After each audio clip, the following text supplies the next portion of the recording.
This evening, the only matter on the agenda is the appeal in which the Zoning Board of Review will be sitting as the Board of Appeal on matter number 2018-37, appeal brought by Gladding Shops, LLC, Rocket Real Estate, LLC, Federal Properties of Rhode Island, Inc., 11 State Street, LLC, and New Leaf Realty, LLC, pertaining to an appeal of the Planning Board decision approving a major land development project master plan submitted by 423 Hope Street Redevelopment, LLC, and SAT Development Partners, LLC, for the construction of a mixed-use building with 20 residential dwelling units and restaurant use. This is an appeal, and just so people understand how the procedure works in an appeal. This is initially an opportunity for the parties and or their counsel to present arguments, either in support of the appeal or in opposition to the appeal. After counsel and the parties have presented the arguments that they are prepared this evening to present, we will open the meeting up for public comment. That public comment can be either in support of the appeal or in opposition to the appeal. Just from an efficiency standpoint, we're going to try to limit each individual speaker's time during the public comment section to 5 minutes per speaker. See how that works. And I wanted to remind everyone that this is an appeal from the record as it exists from the Planning Board. Their action, the meetings, testimony, evidence, it was all submitted up on appeal to the Zoning Board of Review, sitting as the Board of Appeal. So we are not going to be taking testimony this evening, and there will not be new evidence introduced into the record. So the council and the parties understand that their remarks this evening are in the nature of an oral argument on the merits of the appeal, or the lack thereof. And the public comments are also aimed towards argument or in support of the appeal or in opposition to the appeal, and it is not to present new evidence. That's not the way an appeal from a lower agency works. Having said that, typically, and what we plan to do is to have the appellant go first. The appellant is represented by counsel, and I assume Mr. McGillivray is going to present argument. I don't know whether he's going to have any other representative of the appellants present argument as well. And then we're going to hear from Mr. Tights on behalf of the Planning Board of the town of Bristol. And I understand Mr. Kelly is also here, who represents the initial applicant to the Planning Board for approval. So we're going to hear from Mr. Kelly, and if either Mr. Tights or Mr. Kelly have parties or party representatives who want to say something, they'll be able to say that. And then after they're done, we're going to open it up to the public to comment. And then at the end, we'll give council an opportunity to either present rebuttal or closing statements towards the end of the evening. So that's the way we intend to proceed this evening. So having said that, Mr. McGillivray, you are up.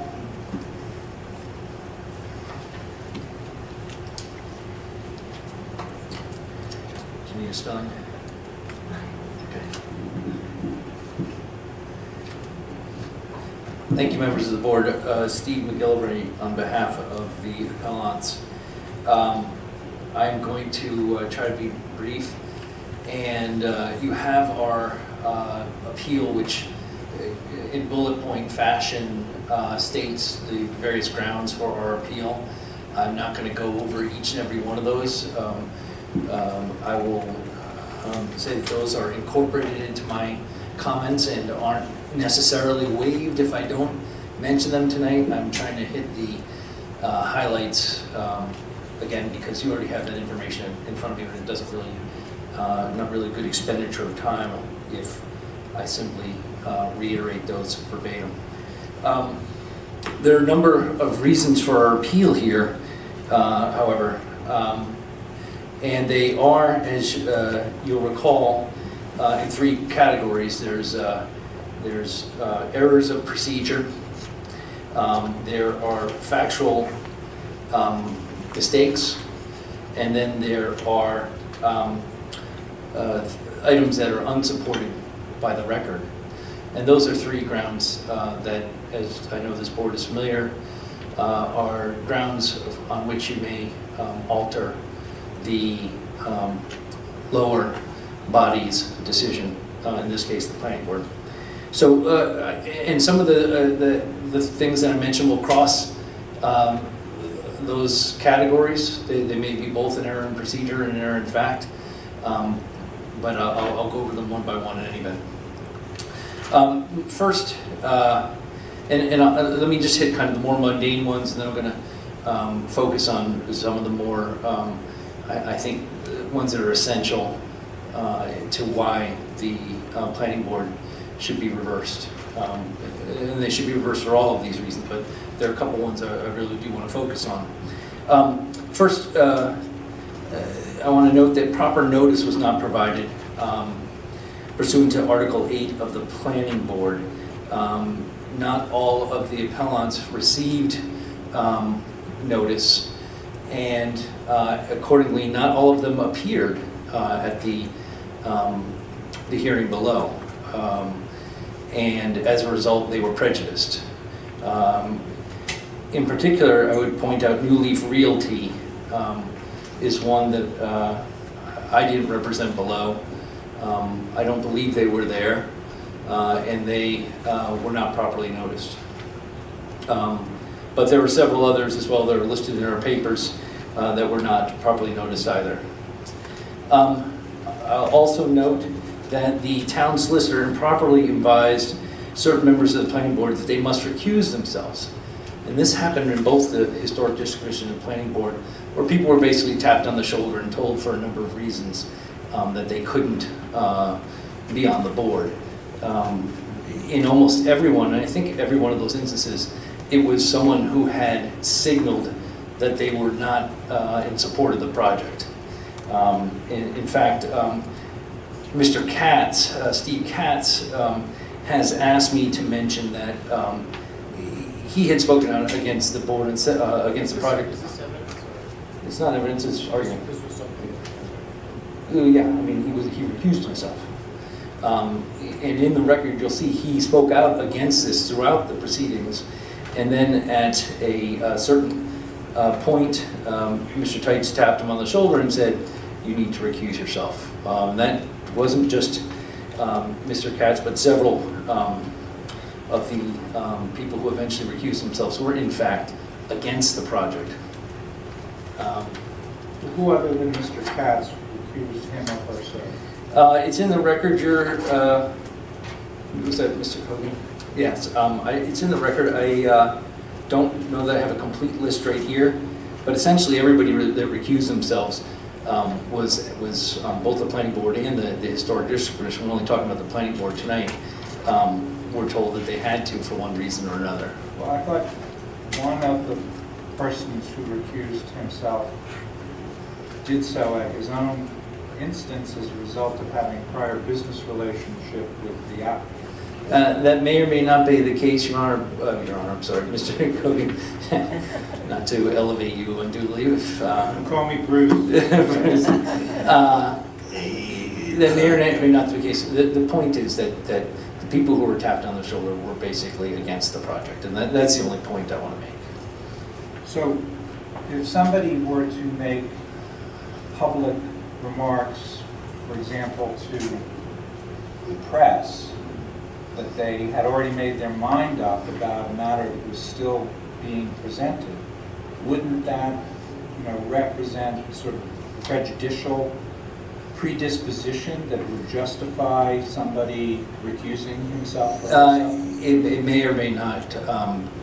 We're supposed to wait until everything's presented before we make our minds up. Absolutely, and if there's an indication that something's in the press, we had people on both sides saying throughout the proceedings, I'm against it or I'm for it, well in advance of the final decision. Only the ones who were against it were tapped and told to recuse themselves. That's my point.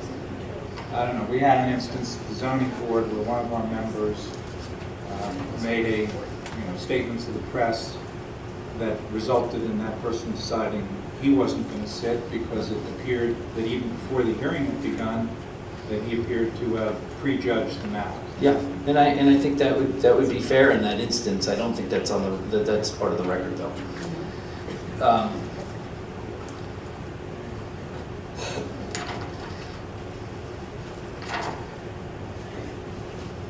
Now, also note, and this is similar to the argument regarding, of course, the evidence was taken together by the HDC and the planning board. So some of this overlaps with my argument about the HDC, except in this case, the planning board has to find that the project is in compliance with the comprehensive plan. And with respect to this project, it violates the comprehensive plan in several respects. The overall vision adopted by Bristol's comprehensive plan declares that Bristol will be exceptional in the degree to which it will offer a small town historic character blended with varied living and working environments, all closely connected with the water. Each Bristol resident will feel that they are part of a long history of careful and people-oriented town building. Few towns will have the historic resources comparable to Bristol. And I'll reiterate what I said again at the hearing on the Historic District Commission. There were any number of experts opposing the project. And several of them had specific background in historic preservation. On the other side of the scale, you had nobody with historic preservation experience. You had an architect. And each of those experts testified that the project violated that aspect of the comprehensive plan. The project also violates the overall goal of Bristol's comprehensive plan. And I'll quote from the comprehensive plan at page 2. It says, if this entire plan can be condensed into one broad goal statement, the statement might read as follows. The town of Bristol shall, in all its planning efforts, attempt to respect and reflect its historic character and its close association with the surrounding bays and harbors. The resources shall be protected and enhanced and used as the foundations upon which future change shall be built. The project also violates the number one policy identified in the comprehensive plan, which is to promote land use patterns that are sensitive to the town's character, assets, recognize the town's resource constraints, and respect the historic resources that link Bristol's present with Bristol's past. Again, if you look at the record, you look at all the testimony that was provided, the overall weight of the evidence, in fact, all of the evidence that came in from qualified experts, again, experts who are qualified to talk about historic preservation, was that this project does not respect the preference and in the comprehensive plan for historic use and the respect of the existing historic buildings. And I'll point out Exhibit T, which shows the size and scale of this compared to the historic buildings. Exhibit T, which is part of the record, was the picture of all of the surrounding buildings and a graph to show how out of proportion this building is with the small historic buildings in the area. And that's a very important document, I'd ask that you spend some time with it, especially if you look in the bottom right-hand corner. When you look at the horizontal vertical comps, you'll see the subject property is completely out of context with the other historic buildings. And for that reason, and for the reasons given by the various experts, the project violates the comprehensive plan.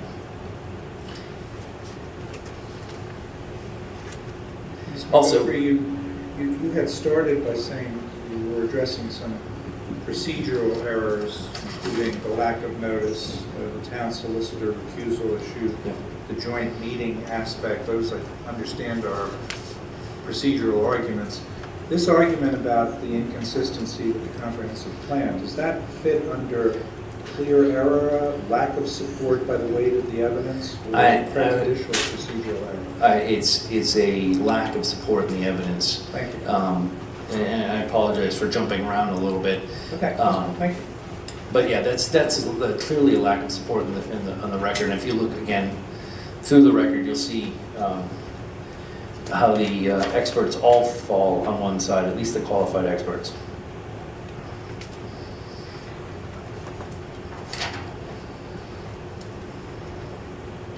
And I think it's worth noting that the project's not consistent with the comprehensive plan in that it's requiring 15 some odd variances. That alone should give this board some indication of whether this is actually complying with the ordinances in the comprehensive plan, or basically tearing them up and doing something completely different.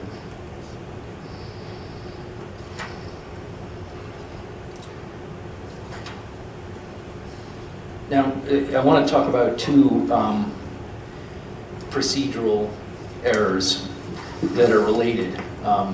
And we talked about the joint meeting at our last conversation about the historic district.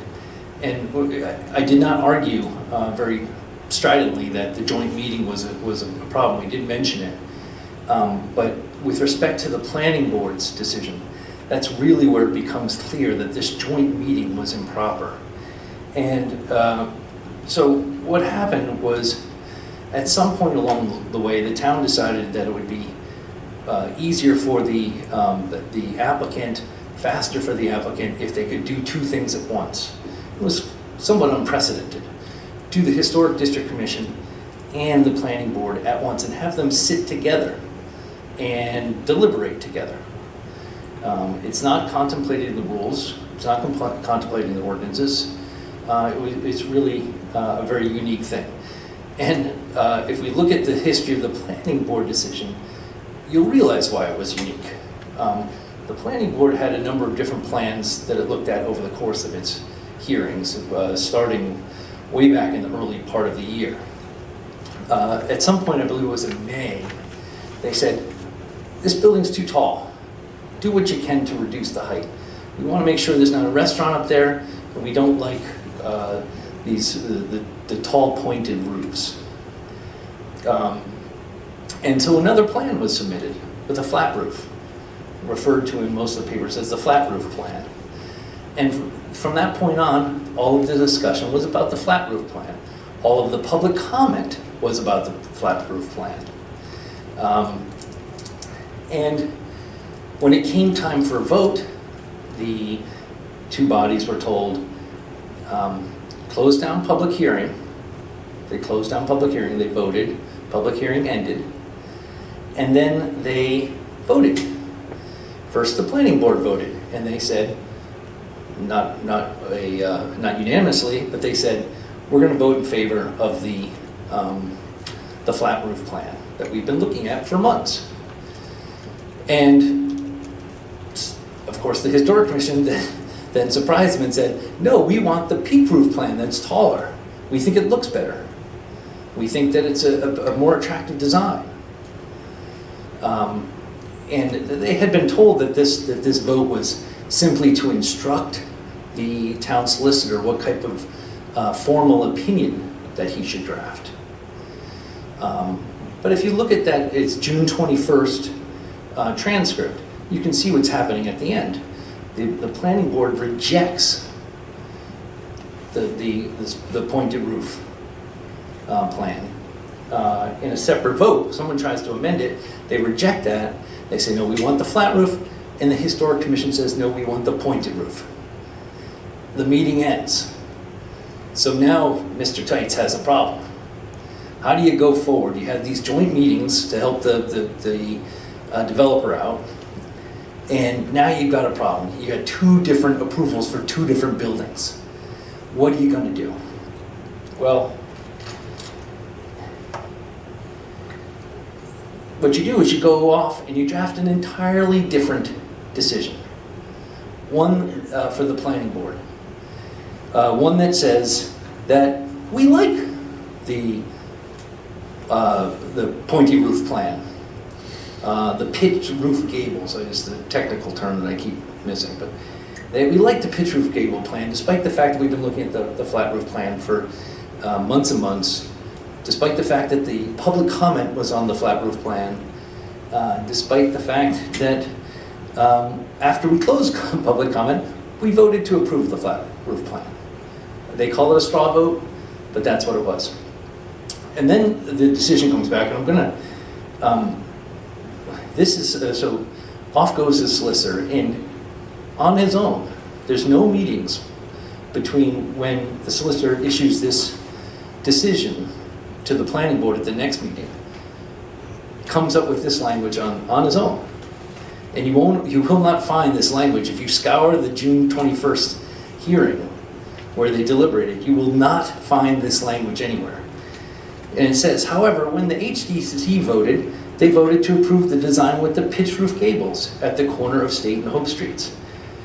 While the planning board remains concerned with the height of the building in relationship to its neighbors, the board is persuaded by the evidence and the HDC that the pitched roof design is more consistent with the mercantile buildings as opposed to the industrial buildings of Bristol in general and Thames and State Streets in particular. Look at the June 21st transcript. When were they persuaded by the HDC? Where did that language come from? Again, this was a decision that was drafted in between these two meetings. And I also would say they were consistent with the mercantile buildings. If you can find the word mercantile in the June 21st transcript, I would be surprised, because I haven't been able to find it. So, yes, of course, and I've said this before, of course the town solicitor can be directed by a body to go out and draft something that's legally sufficient and is in the right format, hits all the right points. But the town solicitor cannot go out and, out of whole cloth, draft an opinion that is the exact opposite of what the planning board just did. So they come back, and not surprisingly, this is put in front of them, and they're told, talk amongst yourselves. Planning board and Historic District Commission, and this is in the July 12th transcript. You guys should talk up there and convince each other and go back and forth and go around the room and see what you like and tell the other people what you like. This is the other mistake here. The public hearing had been closed. They had taken a vote and closed it. With respect to the Historic District Commission members, the members of the planning board are members of the public. They have no special standing to talk to the Historic District Commission. Conversely, as to the planning board, once they go into session, they close public comment.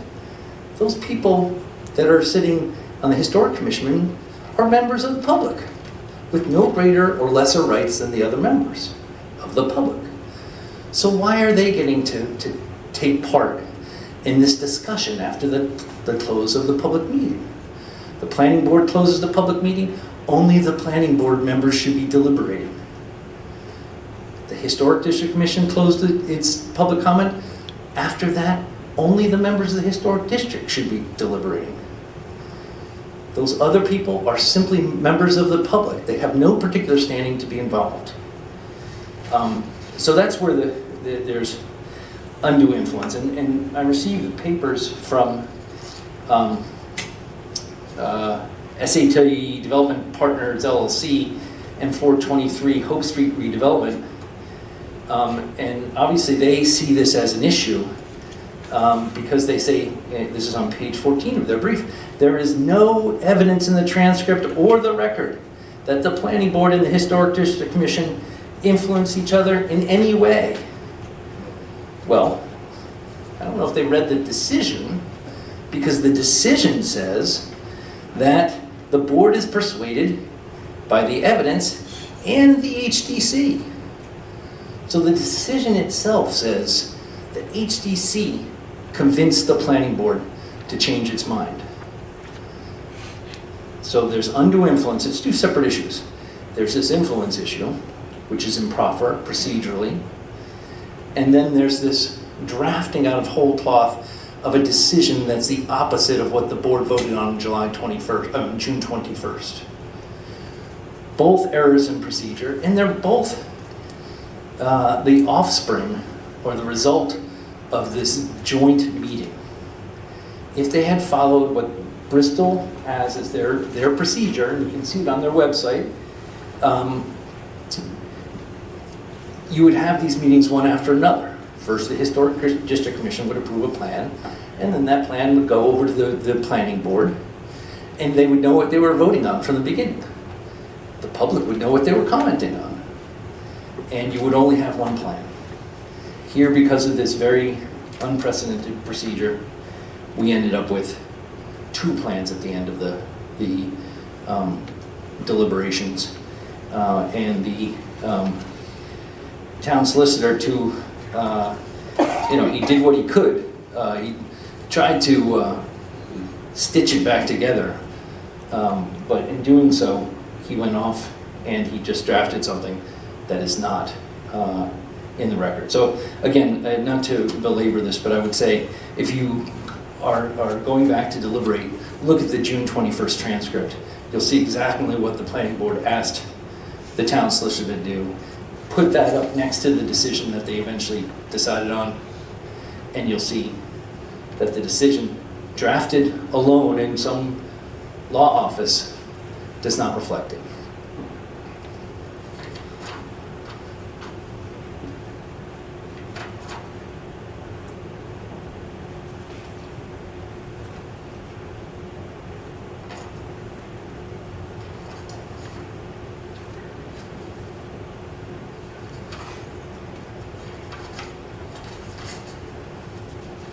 And I may reserve and have some additional comments at the end, but that's really what I wanted to highlight for the board. Again, the town solicitor is allowed to go out and help the planning board, but they can't just make themselves the planning board and supplant their role. Neither can the Historic District Commission take a role that's greater than members of the public in communicating and influence the planning board. And then finally, there's a reason why they close public comment. And that's so that everybody knows when we're done. If you're going to do a bait and switch with the plans that you're considering, the public doesn't know what they're going to comment on. It's a moving target, and that's unfair and violates fundamental principles of due process. Thanks. You want to just hang in for Mr. McGillivray, because Mr. Burke has a question. Sure. I just wanted to clarify the board membership. According to the record in the decision, Mr. Bellotti, Mr. Murgo, Mr. Bellotti, Mr. Murgo, and Mr. Squadrio voted to approve. Mr. Milan voted against. I think we'll be missing one person, Michael Rossi. Was it, I don't know if you can answer. I thought it was 3-2. It was a resignation of the planning board in between times, so that's why there were only 4 members, which does constitute a quorum under the rules. Thank you. And we were counted for Mr. Katz and Mr. Block. Thank you. Mr. Tights?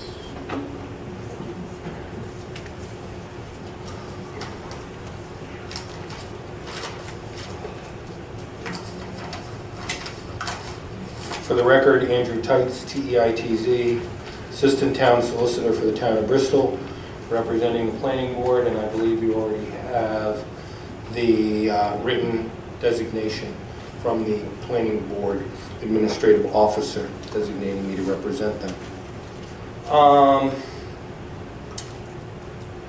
I don't want to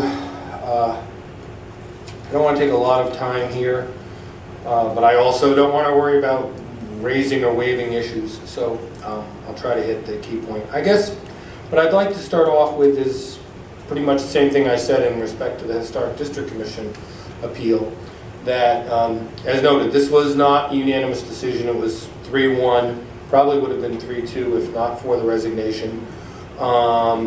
This is the sort of issue on which reasonable people can and do disagree. And in fact, there was an auditorium full of people who were split on this issue. And faced with those countervailing views, and even the HDC and the Planning Board having some different views initially, in the end they came to this conclusion, and they weighed the evidence. And as reminded, your job is not to weigh the evidence, but just to make sure that there was substantial evidence there to support it. And the substantial evidence is defined as more than a scintilla, but less than a preponderance. So was there more than a scintilla of evidence to support what they did? And I think I'll take that issue first as far as the claims that dealt with the lack of support in the record. I think you have the entire record before you to look at. There were experts on both sides, both on they've narrowed it to the historic point, but there also was a accepted expert, a AICP planner, who testified as to comprehensive plan consistency. There was a real estate expert. There was an engineer talking about the various fact issues. There was testimony on both sides, which the Planning Board weighed. And I think if you look at the decision and you look at the issue, you look at the standards. I know it's a little difficult, the zoning board, you've got your usual variance and special use standards, but the Planning Board has their standards. And if you look at the decision, you look actually at the memo Mr. Kelly presented, they actually copied it again there. But you've got it pretty well laid out, all the particular findings. The only one I think that's specifically worth perhaps talking about is this question that because it needed 15 variances, it can't be consistent with the comp plan. And I guess I have two things on that. One, I would say many of those variances were minor elements dealing with width of parking stalls, and whether parking stalls had to be double striped or could be single striped, and whether, since you were renting apartments, whether you could have tandem parking spaces with, if two people are renting an apartment, they could have a parking space where they're in between behind one another because they're not blocking any stranger in place, those sort of things. There were more substantial ones. Obviously the big issue is the height. That's really the biggest one. But many times before, and no doubt many times in the future, there are applicants who come to the Planning Board and require this major land development project approval, and they also require variances. And as you know, that's the process. They go to the Planning Board, they get the initial step, then they come to the Zoning Board, and you, sitting not as a Board of Appeal but as a Zoning Board, that's when you apply your standards, your variance, your dimensional variance standards, and determine whether it's appropriate or not. So it would actually have been a usurpation of your power as a Zoning Board by the Planning Board if they were to say, just because there's a whole batch of variances needed here, we don't find this is consistent and we're not going to give it major land development project approval. So I think that's totally a red herring. I'd like to talk about... Before you move Sure. on, Mr. Tights, the decision on page 4 with respect to the variances in paragraph 3 on page 4. Okay, just bear with me a moment. Paragraph 3 on page 4, yes? The last sentence is not consistent with what we just argued. You know, the last sentence says most of the zoning relief required is minor and/or technical in nature, such as that with layout and striking parking spaces inside the garage. And I do understand, looking at the list of variances that would be required, that some of these are minor, but I would say many of these are not minor or technical in nature. And so your argument tonight, I think, reflects that some were minor, but others were substantial. I think that's what you said. Right. The decision's characterization of most of the zoning relief required as minor is not, may not be accurate. Would you admit that? No. I mean, you may find that.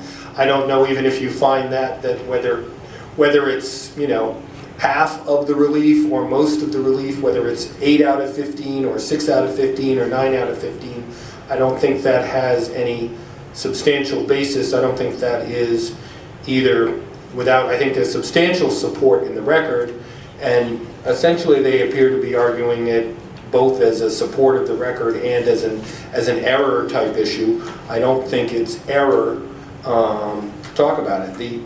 The decision does focus on the minor and then the height, which was a major. And yes, there are some other ones as far as the density and so forth, which I would not characterize as minor. But I don't think it's necessary that a decision cover every aspect of it, particularly because, as I said, this was something that wasn't for the planning board other than, and Mr. Kelly covers this, other than in a sense of an advisory recommendation to you, which is non-appealable. The variances weren't before the planning board. The planning board was to apply its standards, and I don't think it would be appropriate for them, as a matter of law, to have denied approval on that basis, because this needs too many variances. I don't think they can ever deny something which is in the province of another board to decide.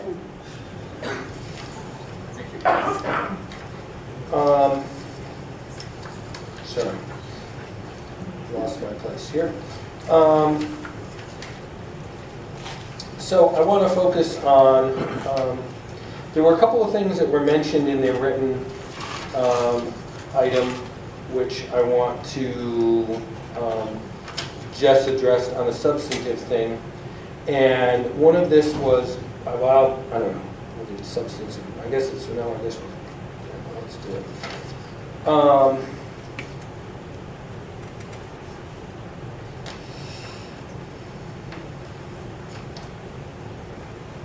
Procedurally, there was, although not mentioned tonight, a question that it was error for the board was advised to exclude rooftop access structures from the building height calculations. And while saying that I think that's something that wasn't even that specifically relevant, because it probably come more to the question of when they applied for a height variance, for what height variance they're applying, it does apply to the overall question of the height of the building. And I just want to point out that the zoning ordinance, which, although not part of the record per se, is part of the underlying decision, and all boards are presumed to have knowledge of it. And they were also advised by the zoning officer. The distance, there are two exclusions.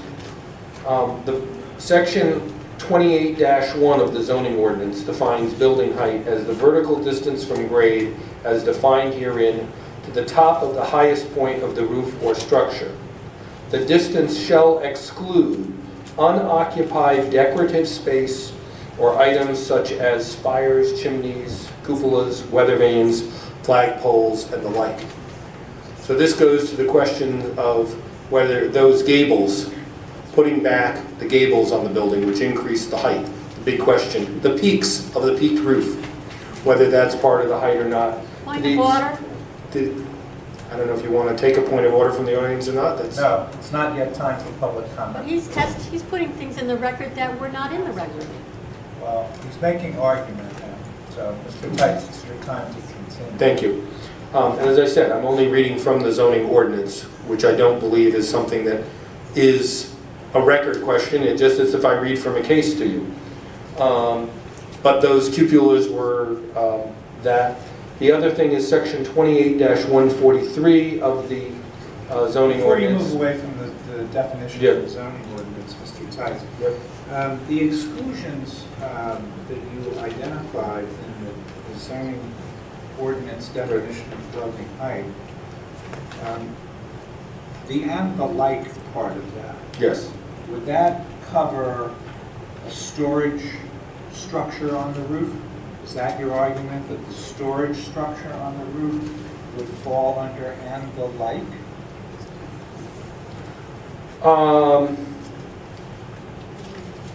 I would say it could. I mean, I think the key there is that it has to be unoccupied and decorative.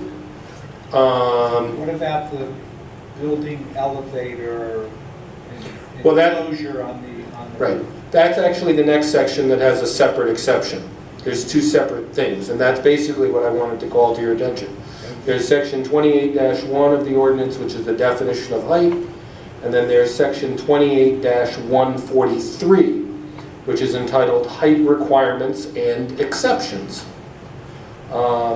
which does include, I'll just read it verbatim so I'm not accused of taking it out of context.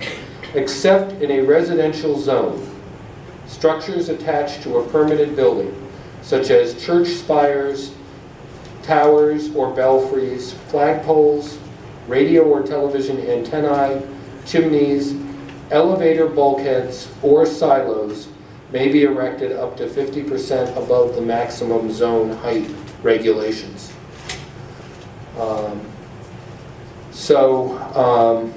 I would say that that section explicitly excludes the elevator bulkheads, and that has similar language and then says such as. I would say the such as part of that would include a stairway bulkhead. Would be the same as an elevator bulkhead. That would be included in that.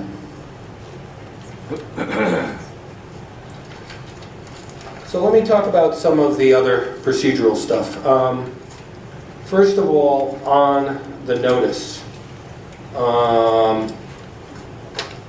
issue, there has been a statement tonight for the first time that not all of the appellants received notice or were even there, although they're represented by the same council. And I'm not sure what council would say differently. They represented 4 appellants, and if there was a 5th appellant, what they would have said differently. But I would really argue that that's been two things. First of all, waived because it wasn't raised specifically before. It was just a general thing. Here are people, some of us didn't get notice. And secondly, because it is very clear in the law that once you've appeared and argued, and we have had this council appear with witnesses and argue, that you have waived any argument on failure to get notice. And I don't know if you would like me just to read the case, or I've got copies of Ryan versus Zoning Board of New Shoreham. I'm going to pass it out. Would you want to have it for the members of the board, or? We have reference to it. Okay. So Ryan versus Zoning Board of Review of North Shoreham, 656 Atlantic 2nd, 612, 1995, the Supreme Court of Rhode Island, and where they said quite clearly, this court has repeatedly held, however, that appearance before the zoning board is proof that the unnotified party had the opportunity to present facts that would assist the zoning board in performance of its duties, and therefore such a party waives the right to object to any alleged deficiency of notice. And they also they cite Zalustra and Perrier versus Board of Appeals of Pawtucket, things that are cited by Mr. Kelly. The point is, the notice as noted above, the notice requirement serves to give those having an interest in the matter an opportunity to present facts. And that's citing Carroll, 104 Rhode Island at 678, or 248 Atlantic 2nd at 323. So I think there's really no argument at all on the lack of notice being a procedural a prejudicial procedural defect. By Rhode Island law, that's been waived. Then we come to the question about the recusal.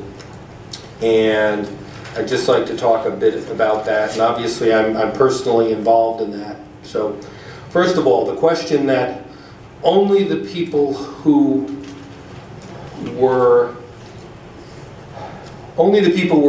against it were advised to recuse themselves is not correct. Starting with Ben Birkenholtz, a member of the Historic District Commission, the son of the corporate owners of one of the appellants, who was advised by me that he should recuse himself and not sit during the Historic District Commission. So it was not a one-sided thing that it was pick and choose just the people against versus the people in favor. The second thing, as noted, Mr. Clark had a business relationship. He had rented space from the applicant or one of the principals of the applicant, and still was employed in space that was rented. He wasn't a party to it, to the lease, but he was employed in that same space. I recommended that he recuse himself. And in fact, the transcript says, as I had responded, it is actually up to him. Of course, with anyone. I cannot force anyone to recuse themselves. At the most, what I can do is recommend it. And ultimately, Mr. Clark made the final decision to recuse himself. And actually, I don't even know which way he would have voted. I don't know which way he would have voted, which is the point. It doesn't matter. Steve Katz recused. Steve Katz was an alternate member of the planning board. So he was sitting there. It was a stage on Colt School, which is not a very big stage. It was occupied by the 7 members of the Historic District Commission, their 6 plus their alternate, and it was occupied by the members of the planning board. Mr. Katz was in the front row with other overflow people who might otherwise have been on the stage, such as the zoning enforcement officer, the administrative officer and director of community development, Diane Williamson, and and Susan Church, the staff support for the Historic District Commission, and myself and Mr. Katz were all there in the front row of the auditorium. I did advise Mr. Katz that he should not speak. He should not speak as in support or against, that he shouldn't. At the very end of participation, when there were 5 people up on an active planning board, and at that time it didn't seem like he was going to have any role, he made the decision himself to get up and speak. And he was very biased, and yes, he was against it, but he got up and spoke. And yes, it was my advice that having got up and spoke against it from the rostrum as a member of the public, that he could not later, when there was a resignation on the planning board, he could not later come in as an alternate and sit, having gotten up and done it. If he had sat there quietly and kept his thoughts to himself, then he could have gotten up and filled the vacancy and voted as an alternate. But once having come up to the mic and spoken as a member of the public, that to me is the same as being quoted on the front page of the paper. That demonstrates a bias that prevents someone from sitting. And I so advised him, and he did recuse himself. So I want you to know those particular details of all of that. Mr. Katz had been, what if the facility was sufficiently large that the alternates and regular members could all have been at the front of the Yes. auditorium, such as happens with the zoning board, where Right. sometimes Right. we have members alternate members who sit over there. If those alternate members were to make a comment as an alternate member, Yes. or as or ask a question, Right. the comment or question revealing substantial affinity to one position or the other, would that require recusal? No, it would not. and I think it's a small distinction, but I think it's a major distinction. I'm sorry that we didn't have room up there for everybody, but I do think, yes, the alternates are allowed to participate in the discussion. So if he had wanted to make that comment, what really should have been is going up on the stage, and I think we would have had him for the deliberation in either case if he hadn't made that statement beforehand. But it wasn't. He wanted to have his say at the rostrum with the tail end of the objectors, and I think that's a difference that displays a bias. I mean, there can be a line even with someone sitting up here. There can be a line of demonstrated bias, as our Supreme Court has held, that although, and depending on background situation, there can be a bias of someone sitting up front that is too much for them to vote as well. But there's definitely a difference between making that comment from the podium or making it with the rest of the board. There was an earlier bit of discussion back and forth in one of the earlier meetings with members of the planning board, including Mr. Murgo. And Mr. Murgo expressed some feelings. It was after he had heard the architect talk and the experts, and he expressed some statements that, from what he had heard so far, he didn't think it was that bad as far as the scale and massing. And he expressed that. But he expressed it there as part of the group, and there was a back and forth of other members of the board. And I think that's a very different thing. Thank you. Finally, I'd like to talk about the question of the drafting of the decisions, again, which I unfortunately am to blame if Mr. McGilvery is correct, and if I am, so be it. But I just want you to realize there were two decisions in front of the planning board. There was a decision for a flat roof and a decision for a peaked roof. There were two written decisions, and they should both be there in the record. They were both presented to the planning board. It was not like I came with out of whole cloth and said, yep, here's the peaked roof one. I did give them the option. I gave them two decisions, which I've done rarely, but I have done in the past. I have drafted decisions that, when I didn't know which way the board was going, I've done, here's a decision to approve, here's a decision to deny. It happens occasionally. There didn't seem to be a denial here, but there was this split. So there are two decisions. Here's a decision for the flat roof, here's a decision for the peak roof. And they did decide to do the peak roof. And the fact that they were persuaded by the Historic District Commission to vote on it, the fact that they were persuaded by it by the Historic District Commission sitting on the other side of the stage 5 minutes in front of them is really no different than if they were persuaded by the Historic District Commission having voted on it at a separate meeting a week before, and they were informed of it. The Historic District Commission was going first. They made their decision, and they were persuaded by it. But they had both before them. If it wasn't that they were forced and said, here, take this decision and do it. They were given two. They could have stuck with the flat roof one that they wanted. So, with that, if you'll give me just 1 second to check my notes, I think I will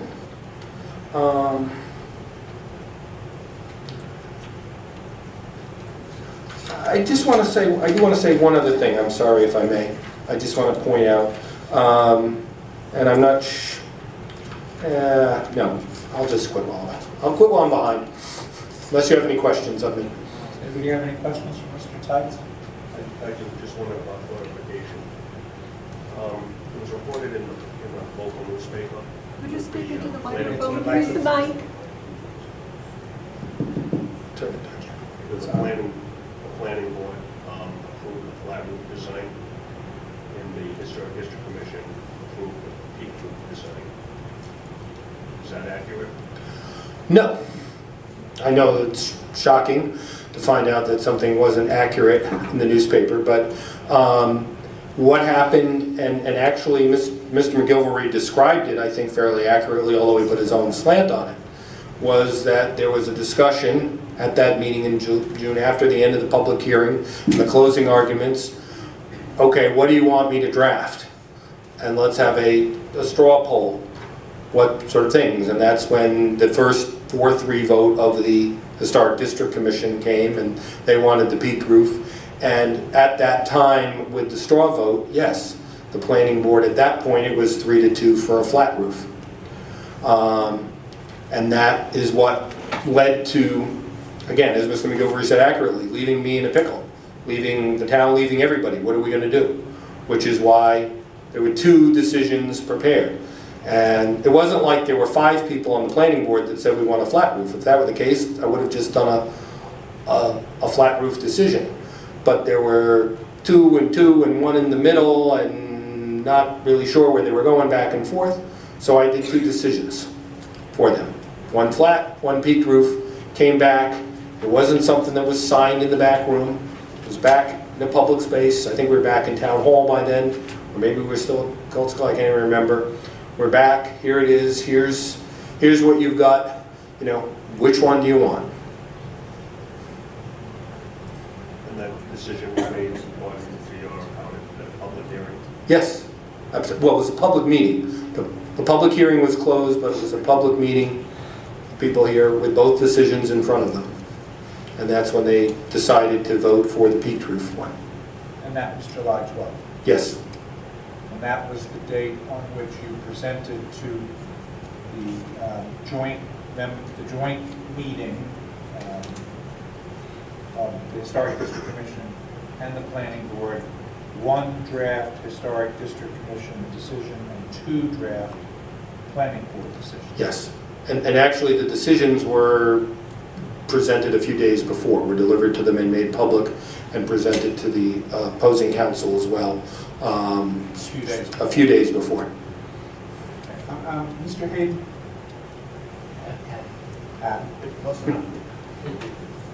Hayden, tomato, tomato.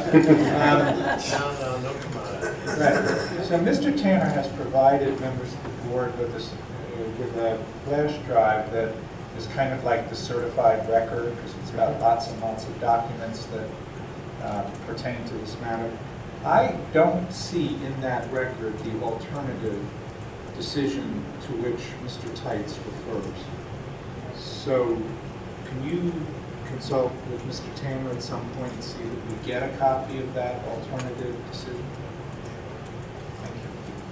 But unless the council evidently received a copy of that, it's interested.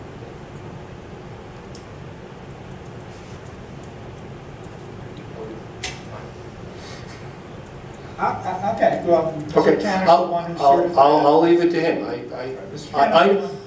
I know what I wrote and I know what I emailed out on my side. I can't vouch for anyone else. So I'm looking at what was presented to us as what I would call the certified record. Okay. You know, that includes transcripts and minutes and Okay. exhibits and things like that. And I don't see in that an alternative decision of the planning board. Okay. I only see the decision that.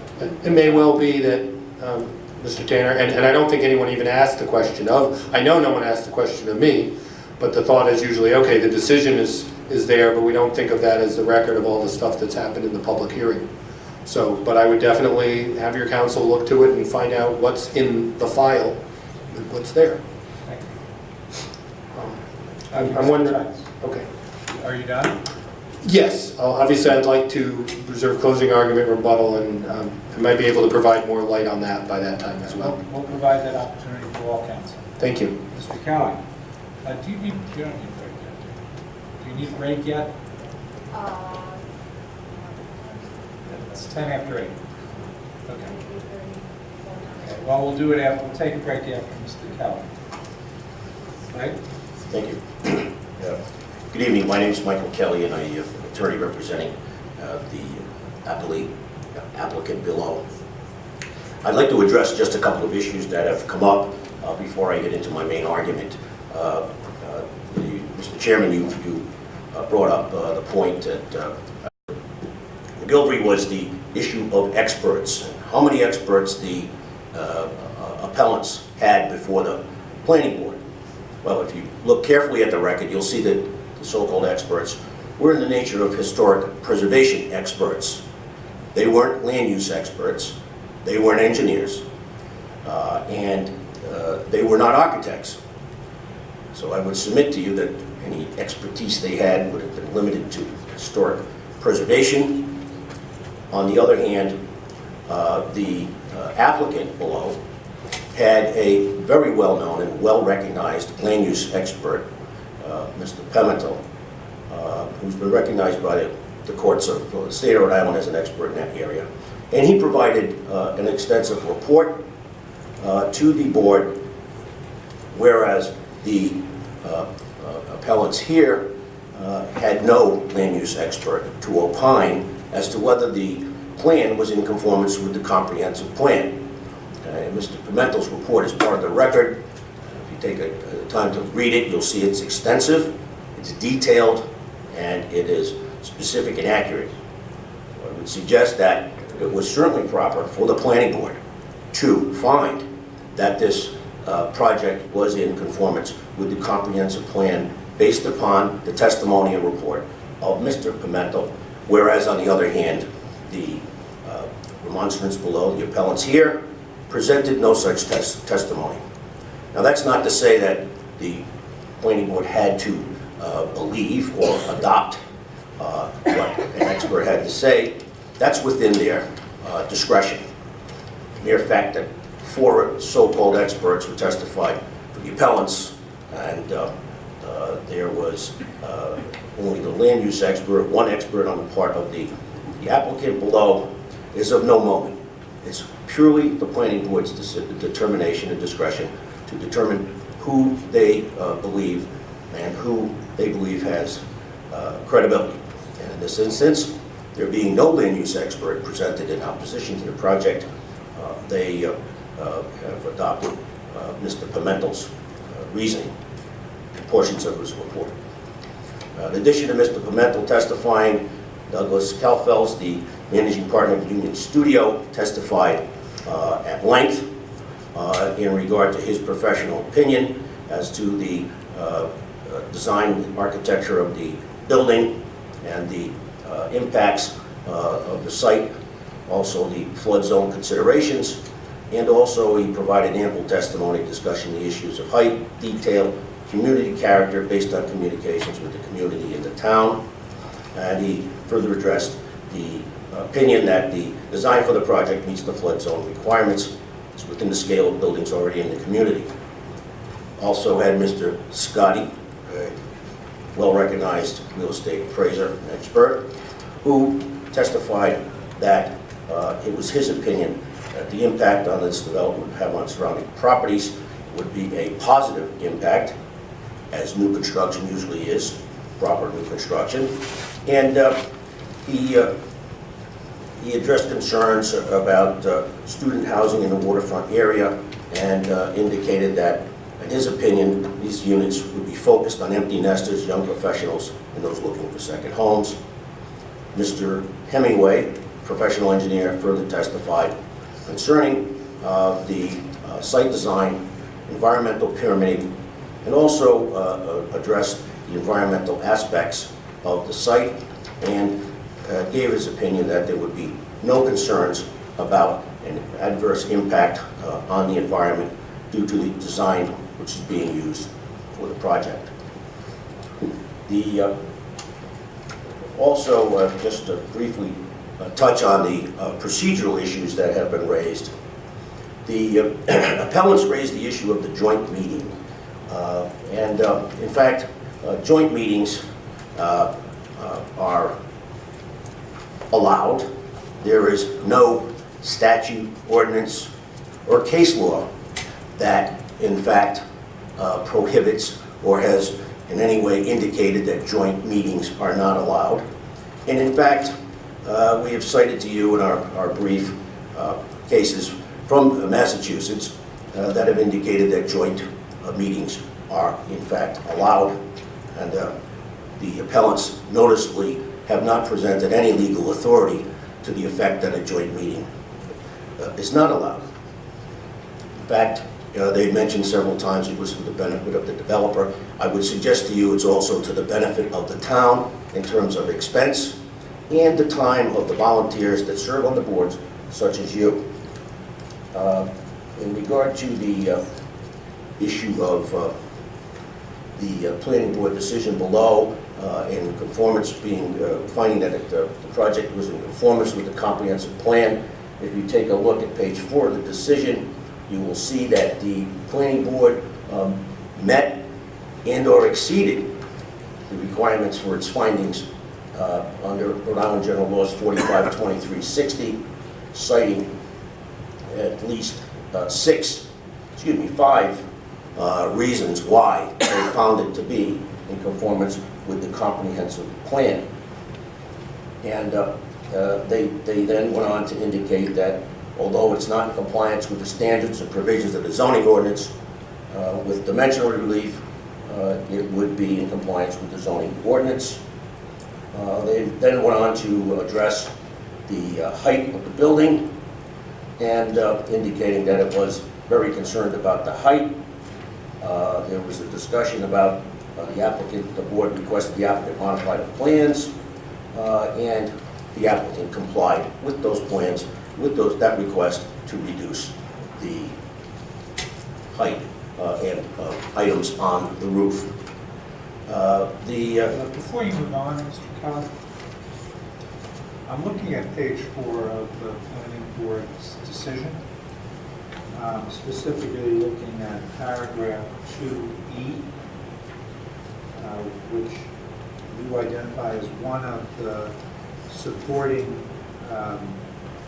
reasoning for the planning board's holding or decision that the project was consistent with the town's comprehensive plan. And that paragraph reads that the project's massing and scale proportionally mirrors the surrounding historical patterns and will not alter the general character of the surrounding area.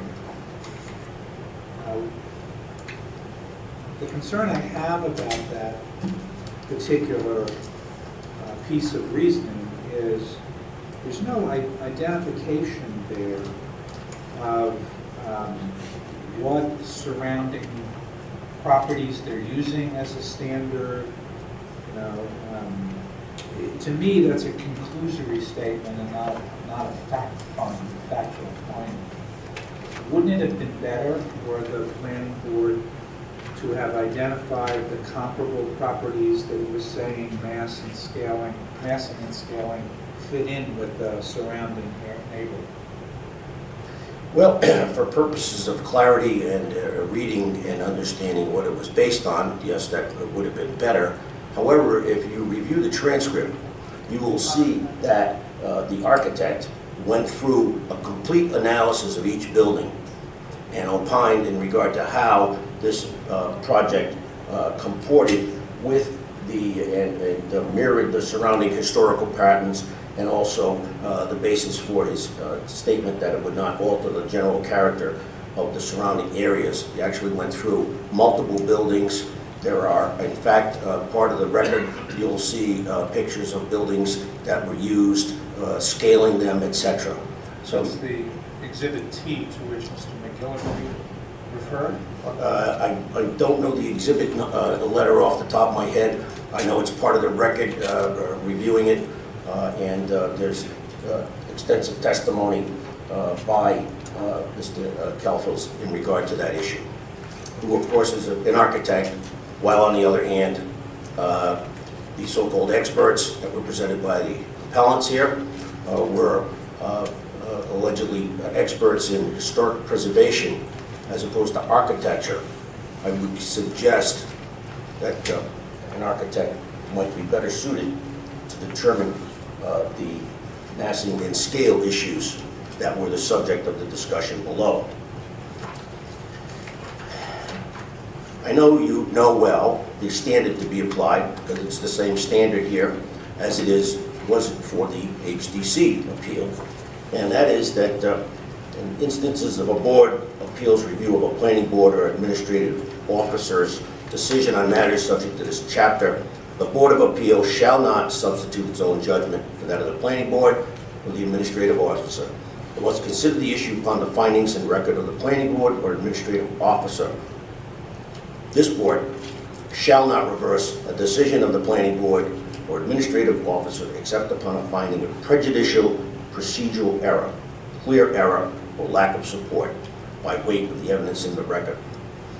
I would suggest to you that these alleged prejudicial procedural errors have not been stated here tonight, nor have they been stated in the statement of appeal that was filed.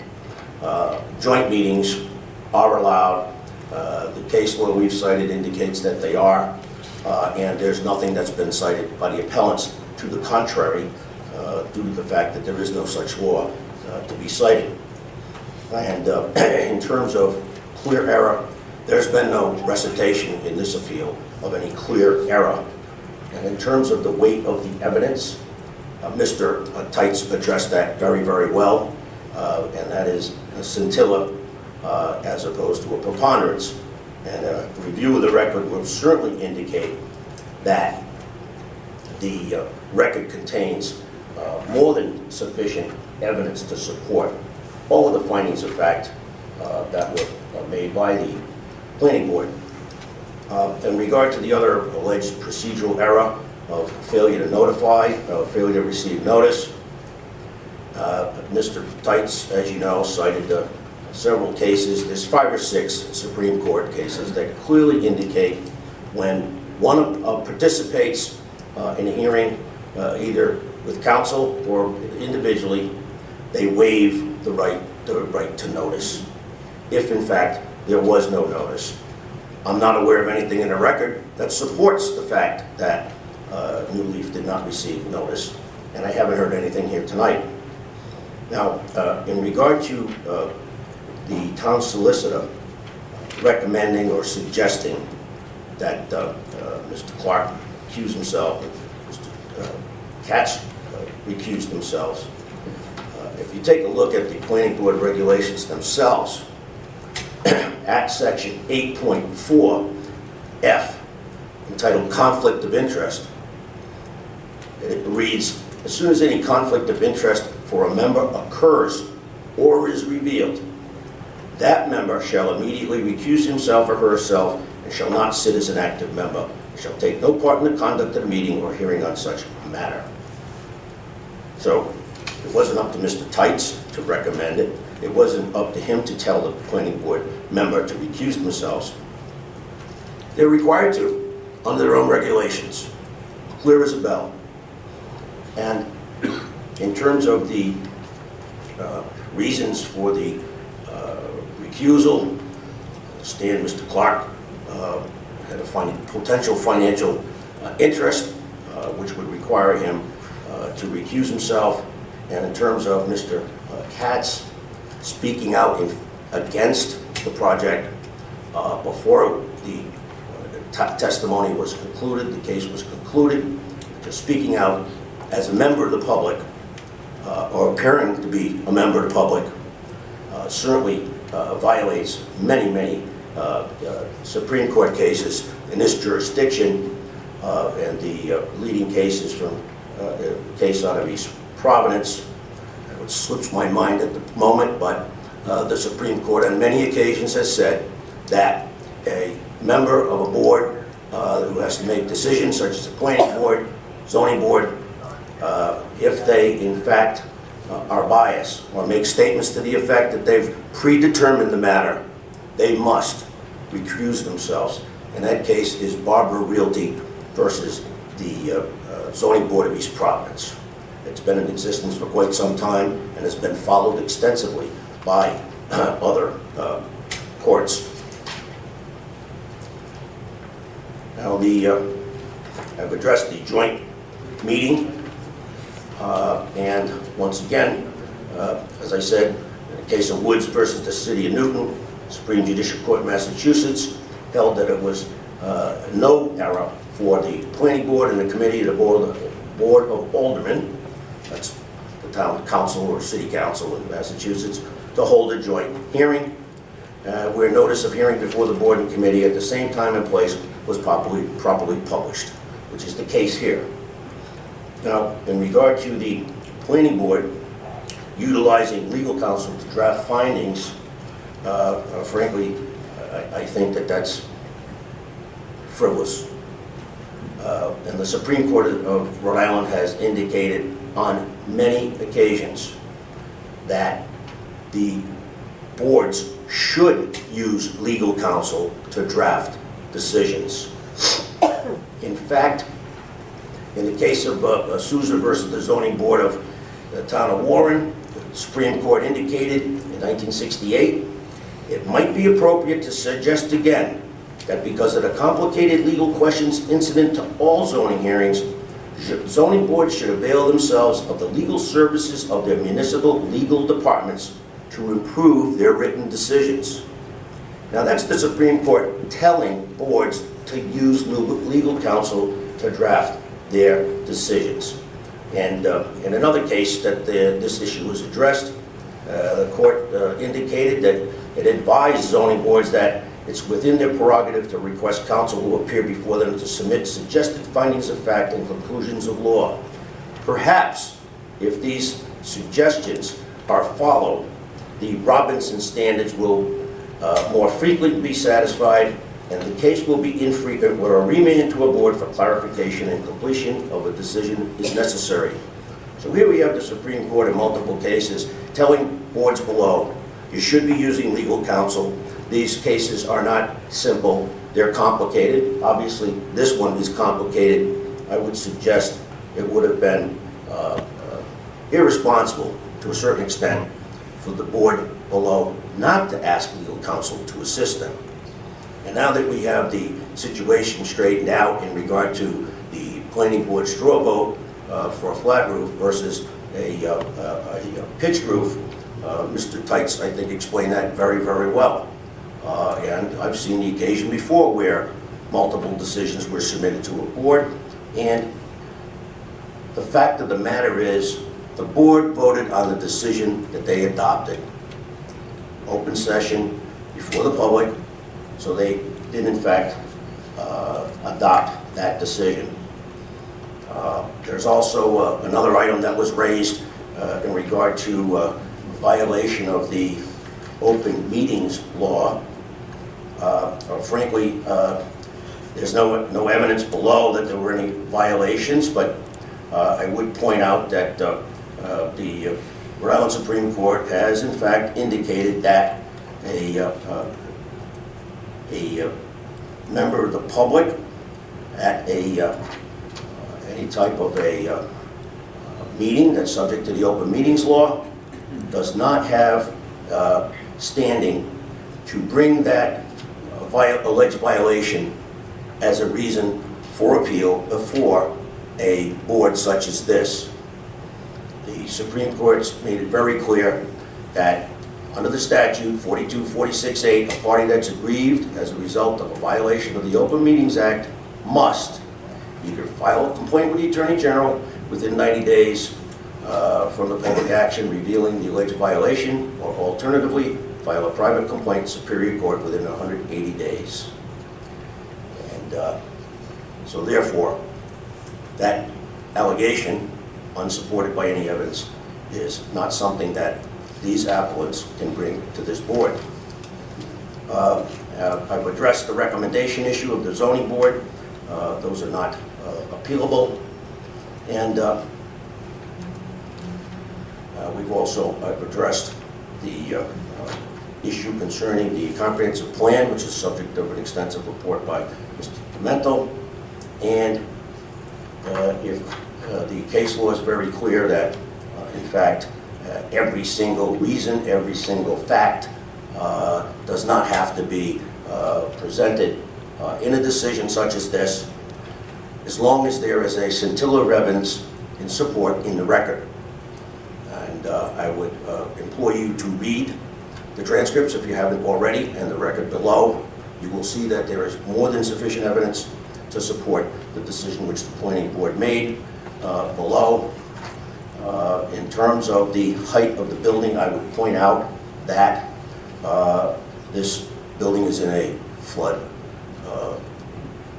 actually floodplain, and one of the conditions is that it has to be the floodplain map has to be revised, which is a procedure where the actual grades are taken and then submitted to the Army Corps or NCRMC, and there's a procedure for doing that. And that is a condition that the applicant will have to comply with, but the reason for the height of the building is in part as a result of it being in a floodplain and having to be elevated. And there was an argument by the appellants that there should have been some type of different type of construction whereby the retail would be placed on the first floor. And in our brief, we have recited the information below that was given by Mr. Hemingway, professional registered engineer, and that as a result of the constraints of the building code and FEMA requirements, the property must be set at an elevation of 13, and the existing elevation is at approximately 8. That's the average existing grade. So the property is going to be elevated out of the plane, and that's why one of the reasons why the building has to be raised.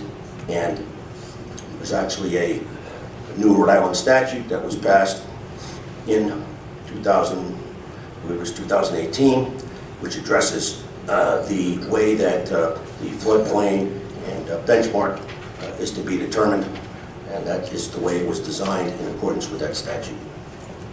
I'd be happy to answer any questions you may have. Does anyone have any questions for Mr. Kelly?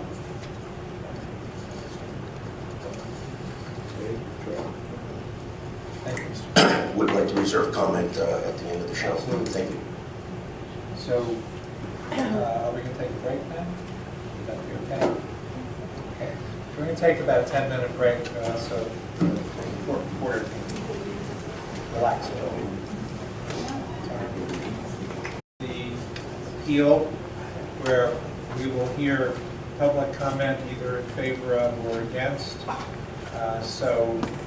If you want to come up and speak, please put your hand up if I can recognize you, so we do it one at a time. Yes, ma'am, come on up. What we're going to ask you to do is identify yourself with your name and address, and then whatever it is that you want the board to learn. We're asking you not to try to introduce new evidence, but to just argue based on the things that have already happened in this case. Thank you. My name is Caroline Jacobus, Jacobus, 35 Church Street in Bristol. There has been a lot of comment tonight on errors of procedure and very little comment on errors of fact and the weight of the evidence. And tonight I intend to speak to those weight of the evidence and errors of fact. There is simply no way that the planning board, carrying out its legal requirements to be consistent with the 2016 comprehensive plan, can arrive at an approval of the proposed Belvedere-at-Thames project. The July 12th Planning Board decision approving the proposed Belvedere project represents a clear error of fact because it does not enforce existing law. The proposed project clearly violates the vision for Bristol, and I will not read it again because you heard it tonight already. Go just a little bit slower. Thank you. Thank you. The policies adopted in the comprehensive plan to achieve its goals require that all town decisions, quote, respect historic resources that link Bristol's present with Bristol's past and use these resources as guidelines for managing future growth, unquote. The planning board decision represents a clear error of fact because it violates the comprehensive plan's land use objectives for the downtown core area, for which the #1 land use objective is to, quote, maintain historic district protection, unquote.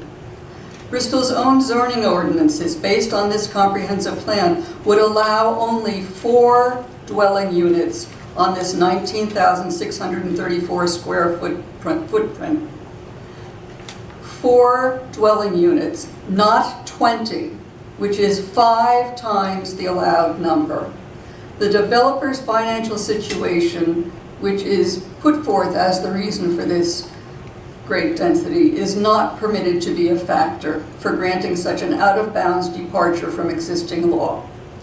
The planning board decision represents a clear error of fact because it violates Bristol's dimensional regulations in section 28.111, which limit building height to 36 feet, including the flood zone allowance. Edward Pimental, the witness for SAT Development Partners, provided the planning board with a neighborhood analysis and testified that in his opinion, the development is consistent with the town goals and objectives as stated in the comprehensive plan. This is not true.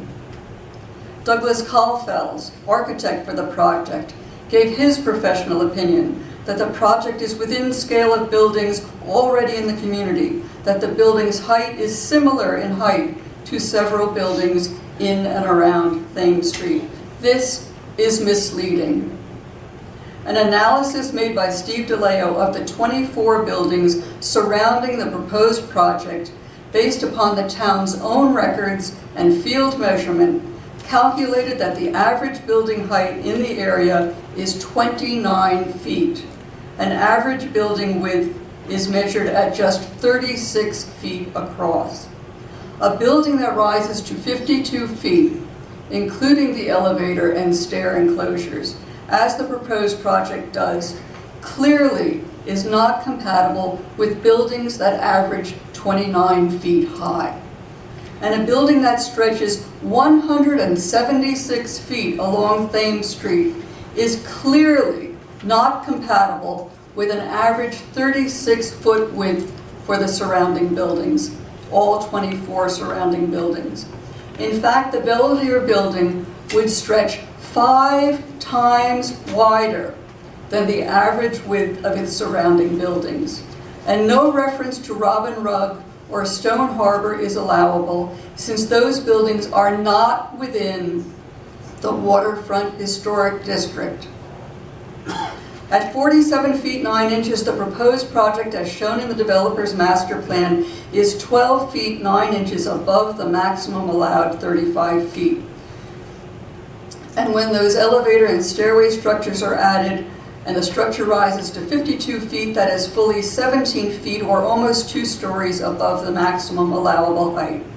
The structure would tower 23 feet or more than 2 stories above the average height of all of the surrounding buildings. More than 2 stories above the average surrounding buildings.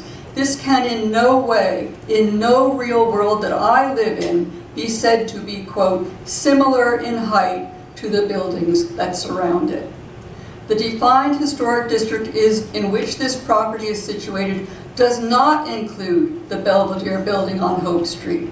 It does not include the Robin Rugg complex, or the Stone Harbor complex, or the former DeWolf Inn that was demolished by Mr. Rockwell in 1926. The proposed building is massive in comparison to the surrounding buildings.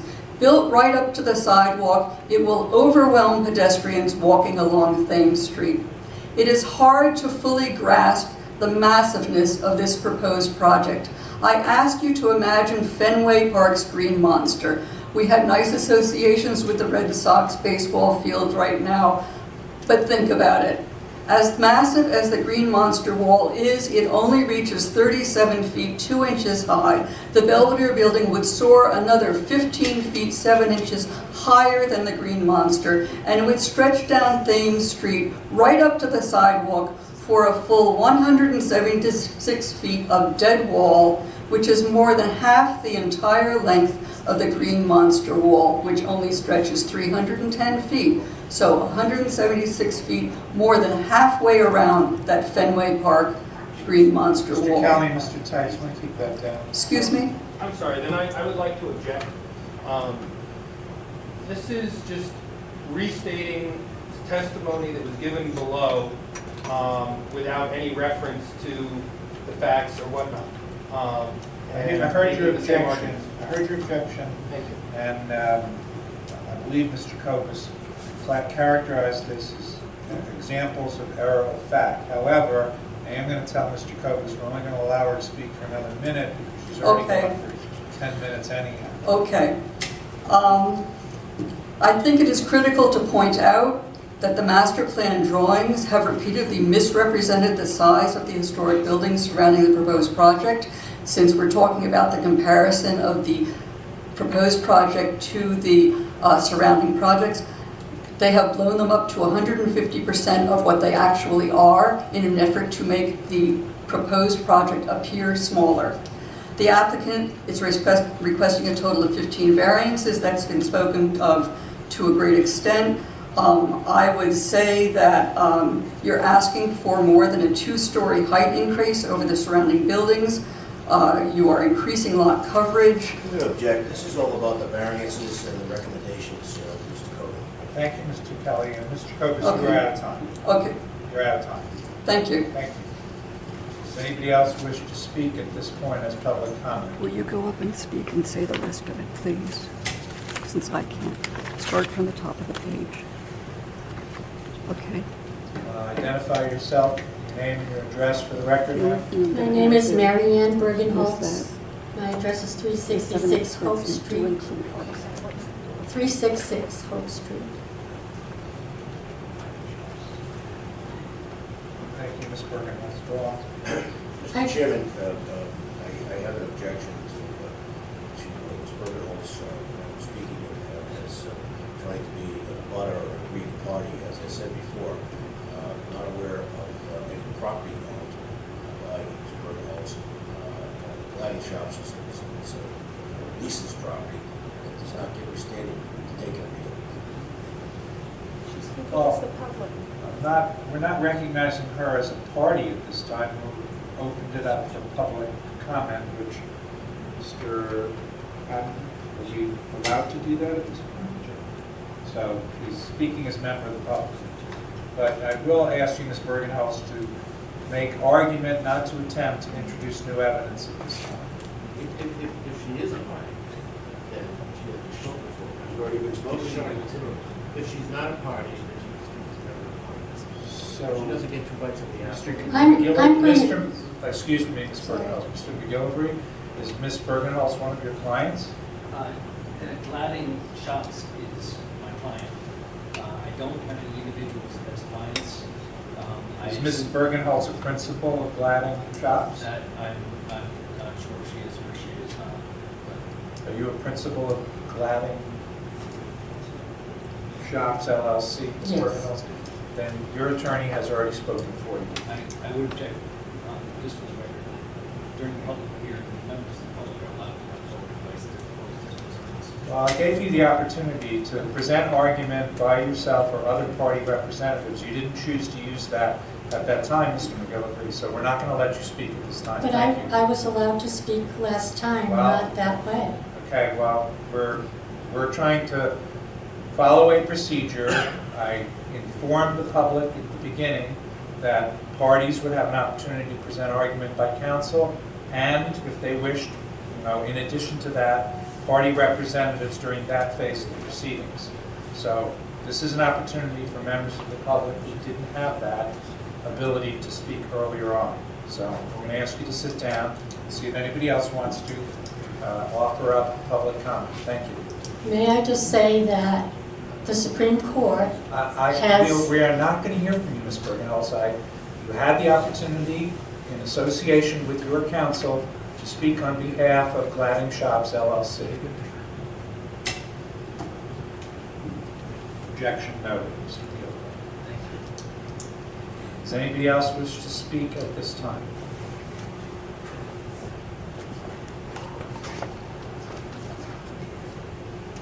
Robert Jacobus, 35 Church Street. Excuse me, my voice is a little bit hoarse tonight. I just have a quick statement. In the proceedings, public proceedings, we had testimony about the proposed development. 7 expert witnesses testified in clear and documented opposition to the proposed project. Not a single one stood to earn a penny if this project was built or not built. All of them determined that the project was not appropriate in design or construction, that it is massive and would not be well integrated into the surrounding neighborhood, that such an dense development would have a negative impact on the surrounding. That's my statement. Thank you, Mr. Jacobs.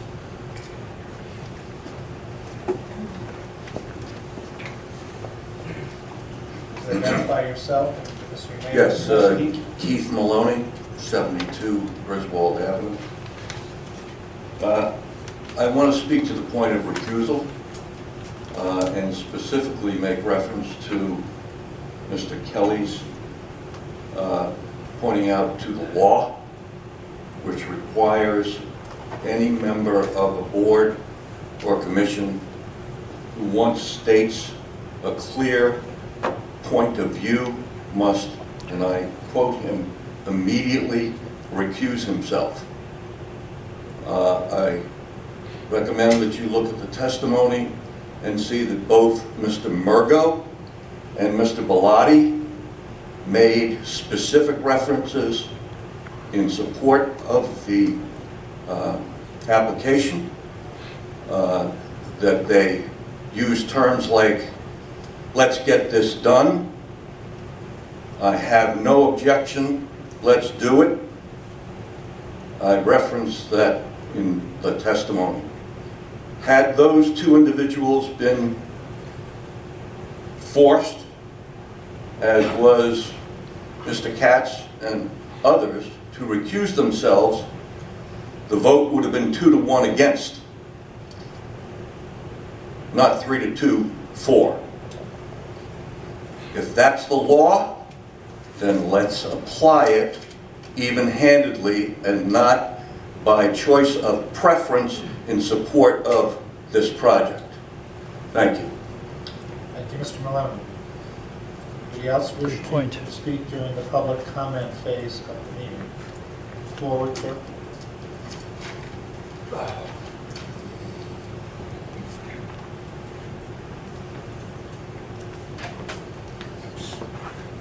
Dropped my mind.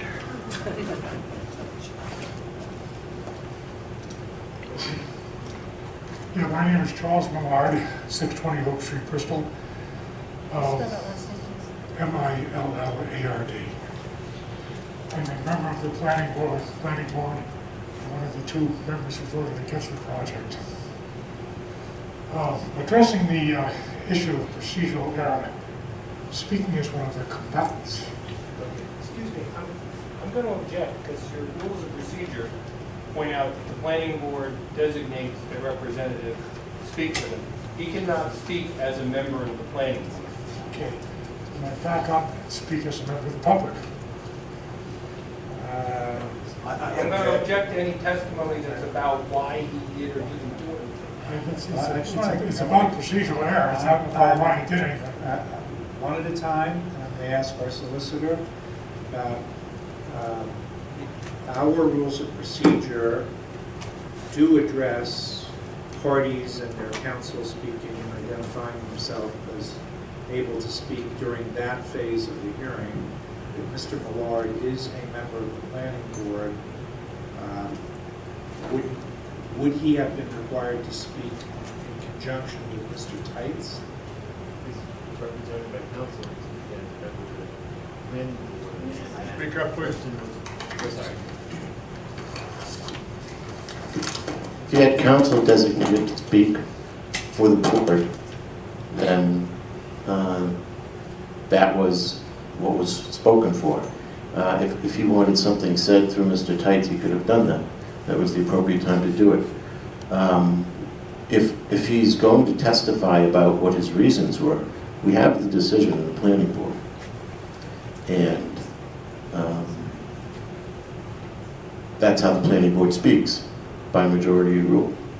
And if they had other comments to make, they could and should have made it at the time of the deliberation of the planning board when they made the decision. I'm sure there was a lot of discussion at that time. And those matters should be a matter of the transcript in the record. And certainly, this board is free to look at what was said during that time, during the period of deliberation. That's what deliberation is for. At this point, the decision has been made, it's in writing, it's here before the board on appeal, and the board has had its representative speak for the board without exception at the time by anyone. That includes the dissenting members? I'm still having a colloquy with my attorney here, if you don't mind. Excuse me? So, if, earlier on, I made a ruling that Ms. Bergenholz, who is a principal of one of the parties, had the opportunity earlier on to speak, and I ruled that she could not speak because she didn't use the opportunity that was available. She couldn't do it now as a double dip and a double bite of the apple. Mr. Millard, in the decision, voted against, but you're suggesting whether he voted against or voted in favor, he should have spoken in conjunction with Mr. Tights, or the board could have designated somebody to speak in addition to Mr. Tights, and it's only the board that gets that choice? I'm looking at the rules of procedure for the zoning board. And I'm sorry? H1. Yeah, I'm looking at J2. But in specific, what Mr. Tights is referring to is the Planning Board Historic District Commission shall designate one individual to represent it before the zoning board. This is our rules of procedure. Correct. That's on page 3 of the zoning board's rules of procedure. So as a dissenting member, my voice is lost. No, the voice is not lost because the dissenting member participated in a legislative or quasi-judicial process, I should say, at which time full discussion was permitted and taken advantage of, I assume, and that those would be on the record. Only one person can speak at a time, Mr. Millard. Excuse me. The court reporter can't take it down if more than one person is speaking at a time. Excuse me. So you're referring us to our rules of procedure. H1.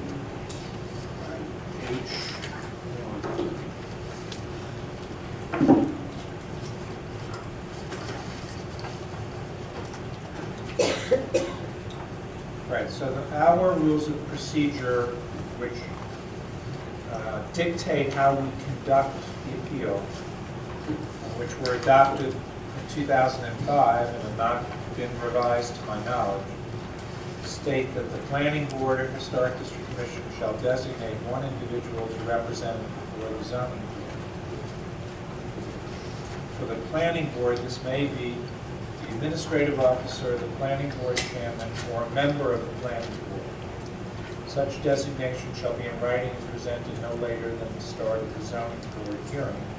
We did receive a written designation from Mr. Tights, who is going to speak on behalf of the Planning Board. So I don't believe it's in order for you to speak now, Mr. Millard. So I'm not going to allow you to speak. Somebody can take an appeal, Mr. McGillivray, go to town, note your objection. Yeah, and then I'd just like to give some grounds to the objection. I think Mr. Millard can have a number of different roles. He can appear here as an individual, not as a representative of the planning board. Or he hasn't been designated as such. He's a member of the public living in the town of Bristol, like anyone else. He's not on this board. I think we're unduly restricting public comment. After all, it's supposed to solicit members of the public in general, their feelings. Yeah, I do think he's a member of the board, and that's different than being anybody in the community. And he did participate in making the decision below, even though it didn't go in the way he voted. So I'm going to rule he cannot participate and speak at this time. Maybe it gives you grounds for an objection later on. I understand your role. Okay, thanks, Mr. Chairman. Thank you very much. Mr. Chairman, just one thing I'd just like to point out for the record. The first words out of his mouth were all members of the planning board. Thank you. Does anybody else wish to speak at this time?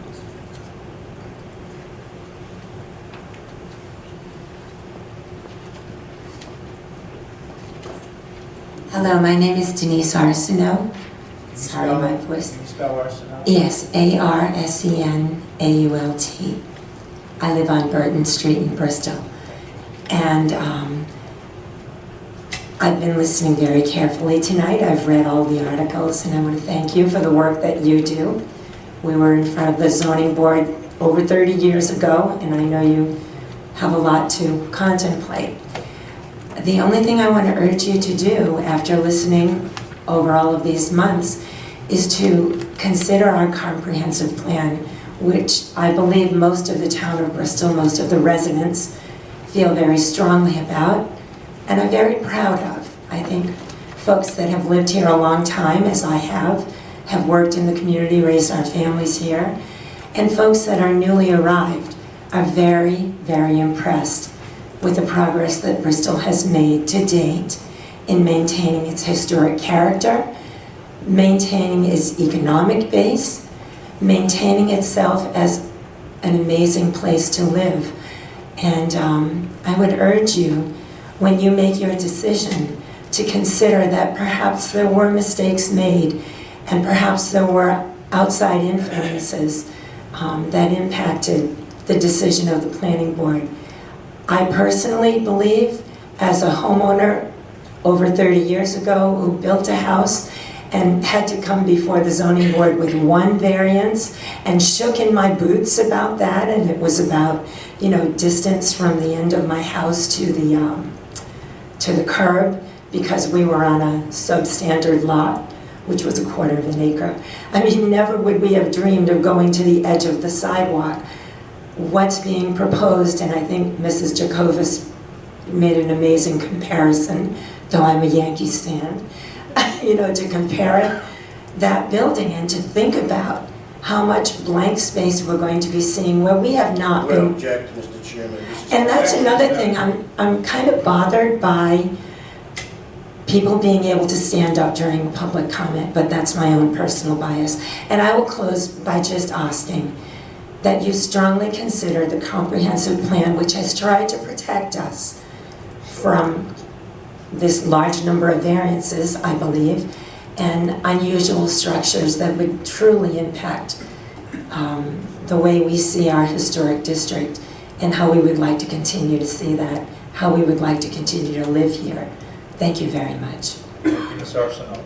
Does anybody else want to come forward and speak at this time?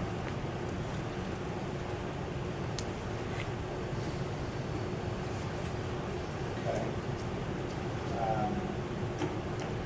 Just in terms of where we go, I'm assuming, as was the case with Historic District Commission, will we need to give you guys an opportunity to do closing statements at this time? Yes, I would like to make a brief proposal. Okay. No more than 5 minutes. I'm happy to abide by a hard time limit. Okay, well, Only going to be 1 minute. okay. Great, 1 minute, 5 minutes, I'm not sure we're going to hold you to that if you run over, but I'm going to ask I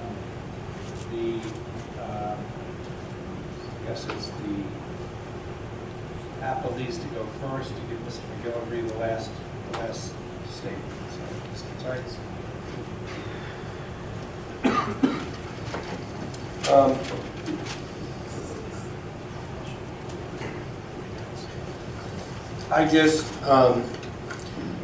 I want to address this question about the joint meetings, because there was a suggestion that this is some unheard of thing. And in fact, it's not at all. It is exceedingly common to have town councils and planning boards have joint public hearings. And in fact, I can give you a lot of examples. South Kingstown, November 6, 2001. Barrington, our neighbor to the north, October 29th, 2014, March 25th, 2015, and January 12th, 2016, to just name a couple of times.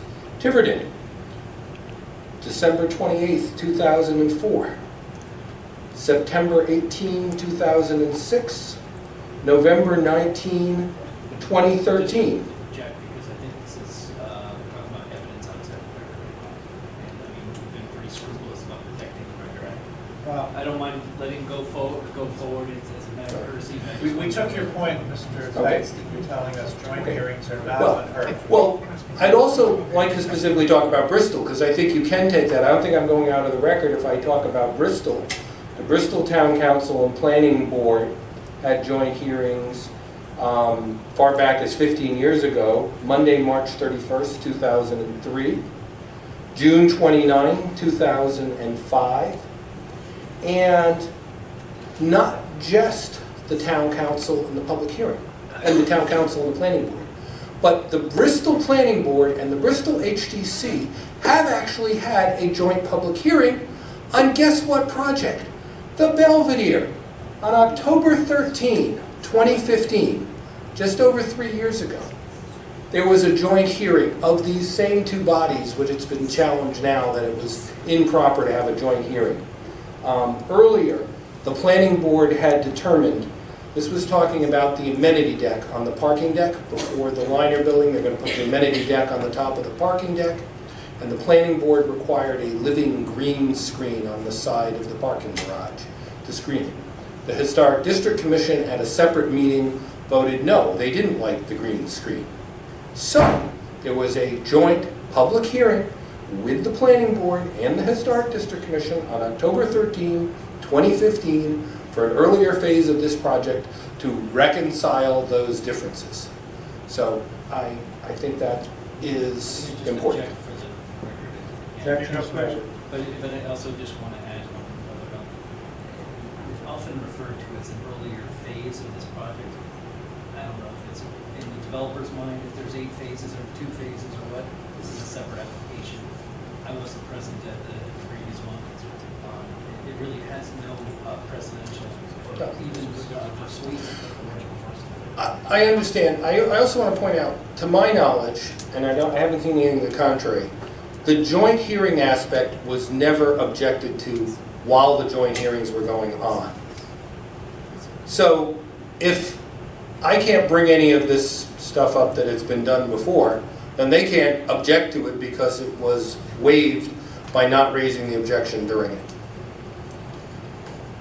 Beyond that, I would just like to say, I think you've got a very detailed decision of the Planning Board. I think, as I started off in the beginning, there's evidence on both sides. There's a lot of feeling on both sides, pro and con. The Planning Board weighed that information, including judging the credibility of the expert witnesses before them, and made their decision. And I think there is far more than a scintilla of evidence to support that decision. I think there's even a preponderance. I do not think there was any prejudicial procedural error. I don't think there was procedural error, but if there was, it was not prejudicial. And I don't believe that there was any clear error. What people have said to you were, oh, that's wrong with the facts. That's different people saying different things. That's not they weren't facts of, is this building 38 feet tall or 39 feet tall? Those weren't the facts that people are saying error. They're talking about error of, is this out of scale with the neighborhood? That's what they're saying was wrong, because the green monster is this big, so therefore it's out of scale. Those were the judgment call decisions that the Planning Board had to make and did make based on the evidence before. And I would ask you to support their decision. Thank you. Mr. Kelly. I'm not going to give a formal closing. I think everything's been covered here tonight, but I do want to comment on one thing, and one of the speakers made, alleging that this project's not in conformance with the comprehensive plan. 2015, you adopted a comprehensive plan, and at Chapter 3, page 45, it states, there has been a lot of redevelopment activity in the downtown in recent years, some of which was sparked by the downtown redevelopment plan that was adopted in 2005. It required developers of blighted properties to return them to active use. One such property was the former Belvedere Hotel. What I'm about to read next is a quote from the Planning Board decision, and this is in the same paragraph I just read to you. Work has been completed on the former Belvedere Hotel rehabilitation into residential condominiums with commercial uses on Hope Street, including renovation of the carriage house and a parking deck. Plans are also in process by the same developer to construct additional improvements in a new mixed-use building on Thames Street, which will wrap around the corner at State Street with residential on the upper floors and commercial on the street. How could one say that this project is not in conformance with the comprehensive plan when this project is called out specifically in the plan itself, quoted by the planning board? Thank you. The size. Excuse me. It's Mr. McGillivree's turn.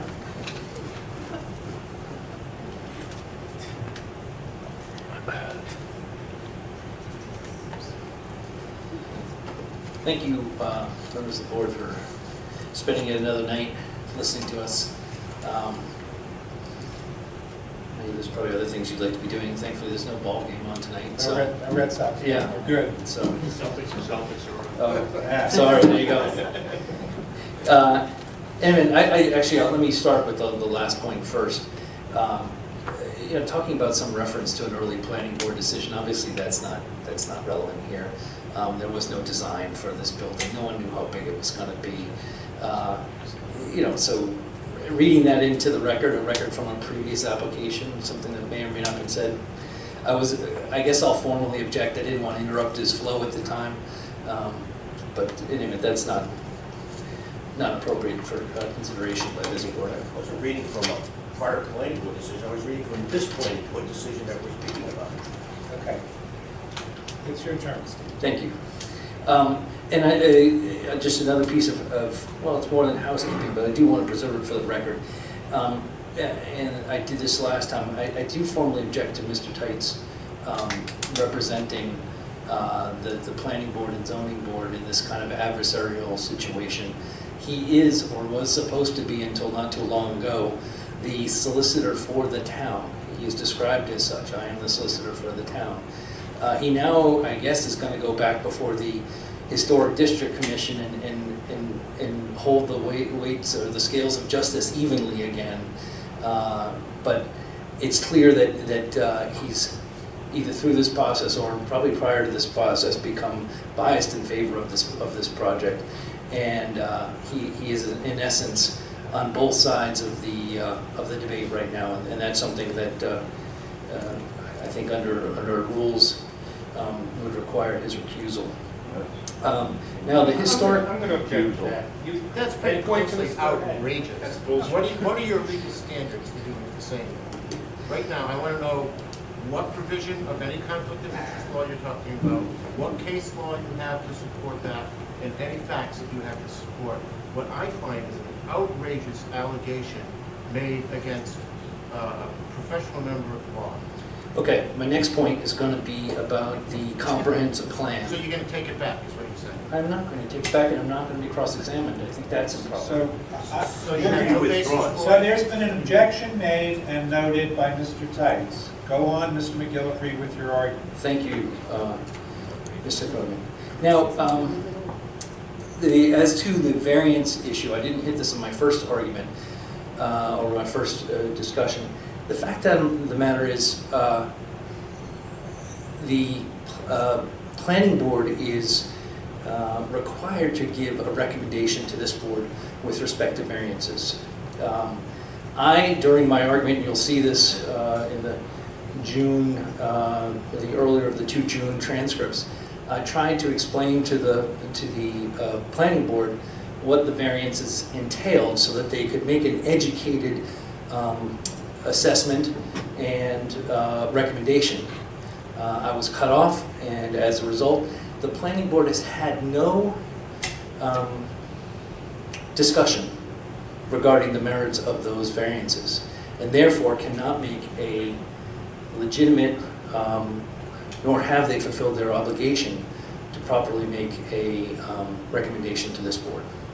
There has to be some type of process they undertake, some type of deliberation that they undertake in order for them to make that that recommendation. And you're not suggesting that the lack of a recommendation from the planning board will preclude this board when and if we get to a point when applications for variances are made from making its decision on those variances? I do think that's a prerequisite for the next stage, that there has to be a recommendation, a positive recommendation. It doesn't, that's their obligation and they didn't fulfill it. You don't have to go with their recommendation, negative or positive. We also have had instances in the past where we haven't gotten recommendations from the planning board, and we still managed to make decisions on the variance applications that came before this board. And that's a separate proceeding. What I'm talking about is what they are required to do under the town's ordinances, and I believe it's in the Enabling Act as well. They're required to make recommendations. In order to do that, they have to make up a deliberate process. Excuse me, Mr. Chairman, I'm sorry to interrupt. Recommendations are not appealable, so I don't know why we're even discussing it. Black letter. Thank you. It's right in the statute. Again, not appealing the actual recommendation, not saying they were wrong. They did not engage in deliberation. I'd just like to try to finish. I know people are going to disagree with what I'm saying, but it's the nature of argument. Now, go now to an area where I think my argument perhaps was misunderstood. I said that certain appellants did not receive notice of the hearings below. The point was made, well, you know, if you appeared on their behalf, then you've waived that argument. I agree with that. New Leaf, however, was not my client below, and they were not represented below, and they did not get notice. So that issue survives.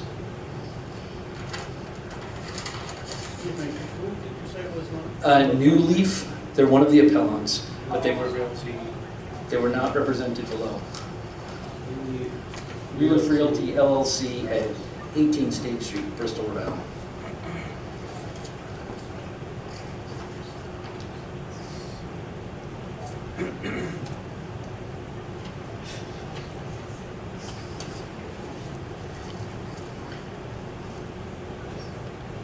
Now,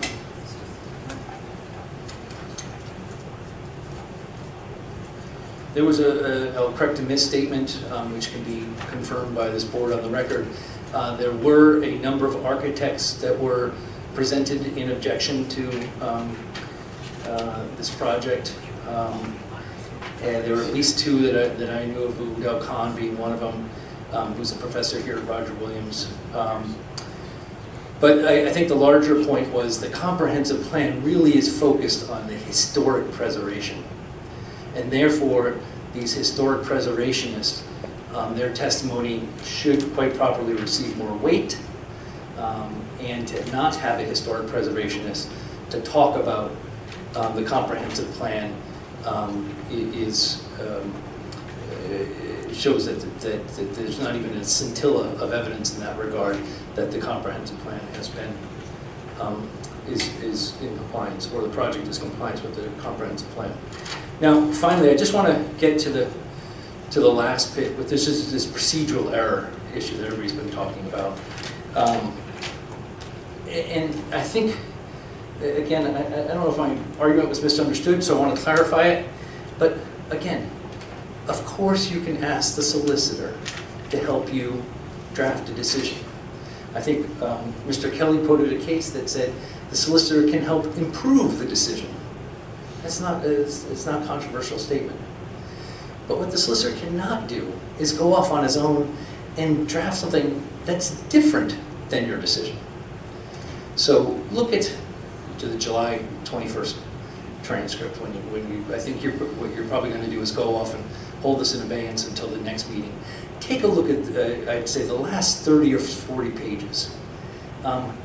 They directed Mr. Tights to draft a decision that was for the flat roof plan. They did not ask for two. They did not say, we don't know which way we're going to go, so draft one going either way and we'll decide later. They directed him to draft a decision, just like the HDC did. The HDC said draft a decision. He only drafted one. He didn't draft two for them.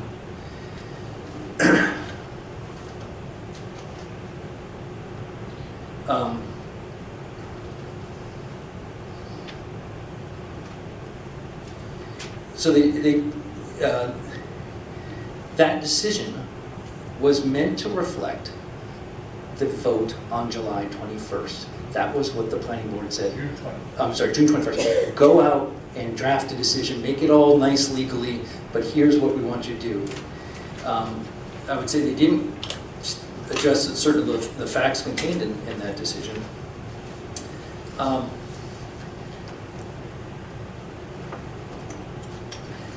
And how do we know that this decision, besides the fact that it goes 180 degrees the opposite of the way the planning board asked them to draft it, how do we know that this is invented out of whole cloth?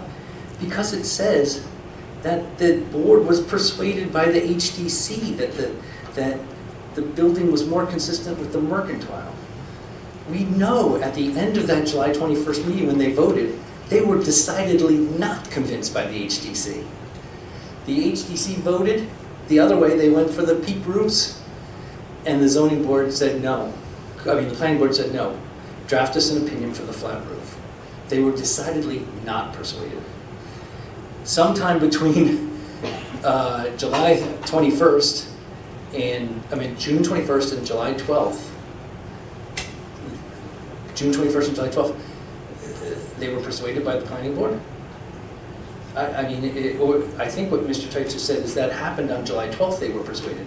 How did he know they were going to be persuaded several days hence by the planning board?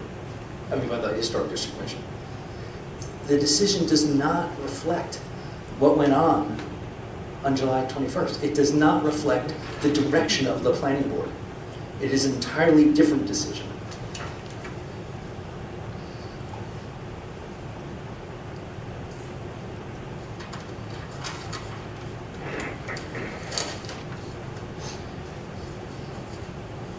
Now, so that's one issue. I just wanted to make sure you understood my issue. It wasn't some of it wasn't against some of the argument that was made subsequently. The other issue is this public hearing issue, right? You close the public hearing. You say, members of the public, you can't talk anymore, except for our friends on this board sitting here next to us. As to the planning board, the HDC members are members of the public. Why are they given preferential right to speak in the executive session or a closed session? Doesn't make any sense. And the last thing is that's clearly undue influence. These two boards have separate standards. They are completely separate. They do not overlap. They are separate. They have different timelines. The Enabling Act and the town ordinance does not contemplate joint meetings. There is no Rhode Island law that says there's joint meetings. There's a 1966 case from Massachusetts that may talk about a joint meeting, but they have different laws in Massachusetts. They have different ordinances and different Enabling Act. So there's just no authority for the joint meeting. And you can see why, what happens. It causes improper influence and ultimately this procedural error in terms of what decision was actually voted upon and when. I do have one question for you, Mr. McGillivray. Mr. Teitz, in his closing argument, said no objection was lodged on the record at the time of any of the joint meetings to the fact that the boards were having joint meetings. Is that accurate? Well, I don't know if that's accurate, whether objected or not.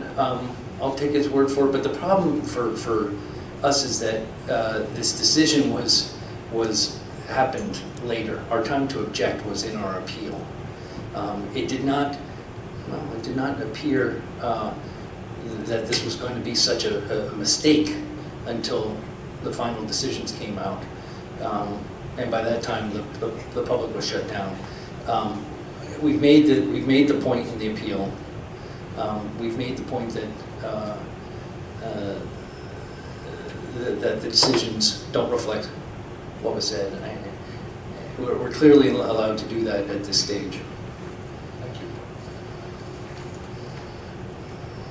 Is there anything else? That's it. Thank you. Thank you. So in prior complex matters like this, we have often continued to another night to actually have our deliberations and voting, decision-making, in order to give the board, zoning board sitting as a board of appeal, an opportunity to benefit from the arguments that have been presented and to go back and review the record and be more fully informed for deliberations at a subsequent date.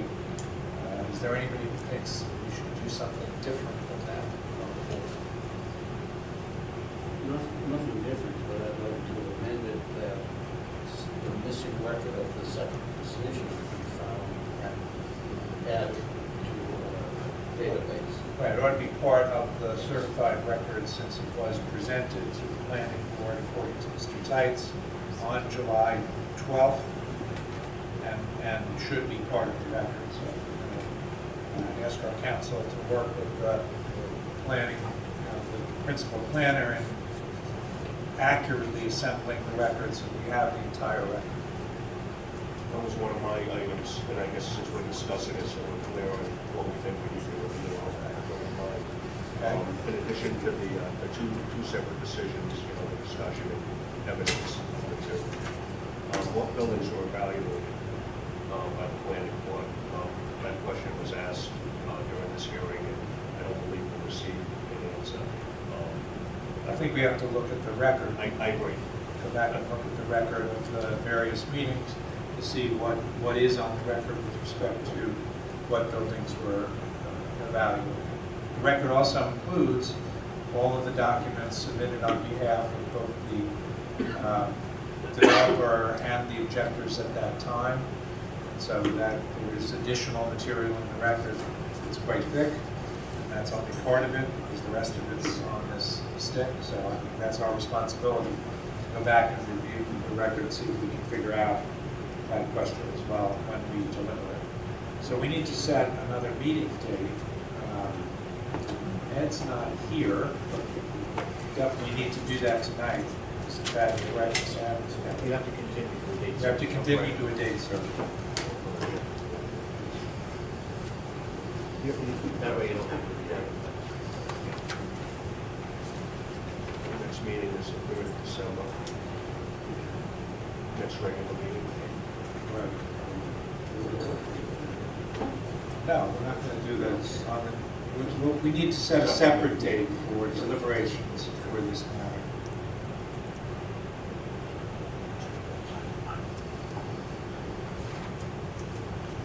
You want to let it go later in December? No, I was thinking, could we do Monday, 26th? I was just giving a point of reference, and that's all. That's next regular schedule. Mr. Chairman, may I slip into a separate role, and I've also got the calendar here for the room availability. Ah, thank you. Since Ed's not here, or if you don't want me to be doing such a dual role, I'll give it to you. I don't, there aren't any objections. Monday? Okay. Monday the 26th. Monday the 26th. I heard November 26th. I have a fairly complicated matter in representation of the town council for the town of North Kingstown that night. That won't work,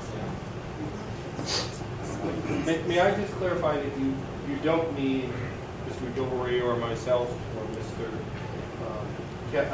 Kelly present for that? You're just going to be deliberating. You're not going to be asking us anything, correct? We are not going to ask you anything, but I certainly want to afford you the opportunity to attend. We're welcome. Okay. Which means we would attempt not to inconvenience you if you had some conflicting matter.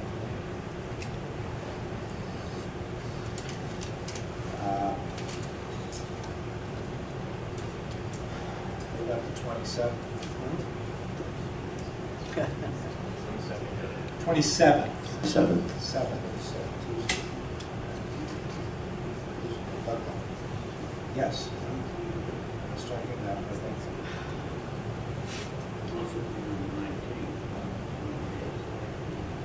The 19th is my birthday. So, I don't know. We're going to take I don't know if my wife would feel that was an appropriate date to choose. that one. Did the 27th present conflict for anybody on the board? No, no. Town hall is available that night.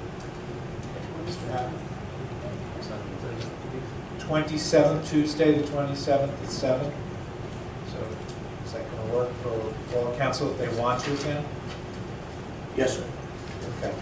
So we're going to set Tuesday, November 27th, 2018 at 7 p.m. for continuation of this matter. We need a motion. Yeah, is there a motion to adjourn? Do we need a motion to continue? Oh, yes, we probably need a motion. I'll make a motion to continue this matter to 7 p.m. on November 27th. Is there a second? Second. All in favor? Aye. The matter is continued to Tuesday, November 27th, 7 p.m. I'll have a motion to adjourn. I'll make a motion to adjourn. Okay, all those in favor? Aye. No. Meeting is adjourned. Just to be consistent, no.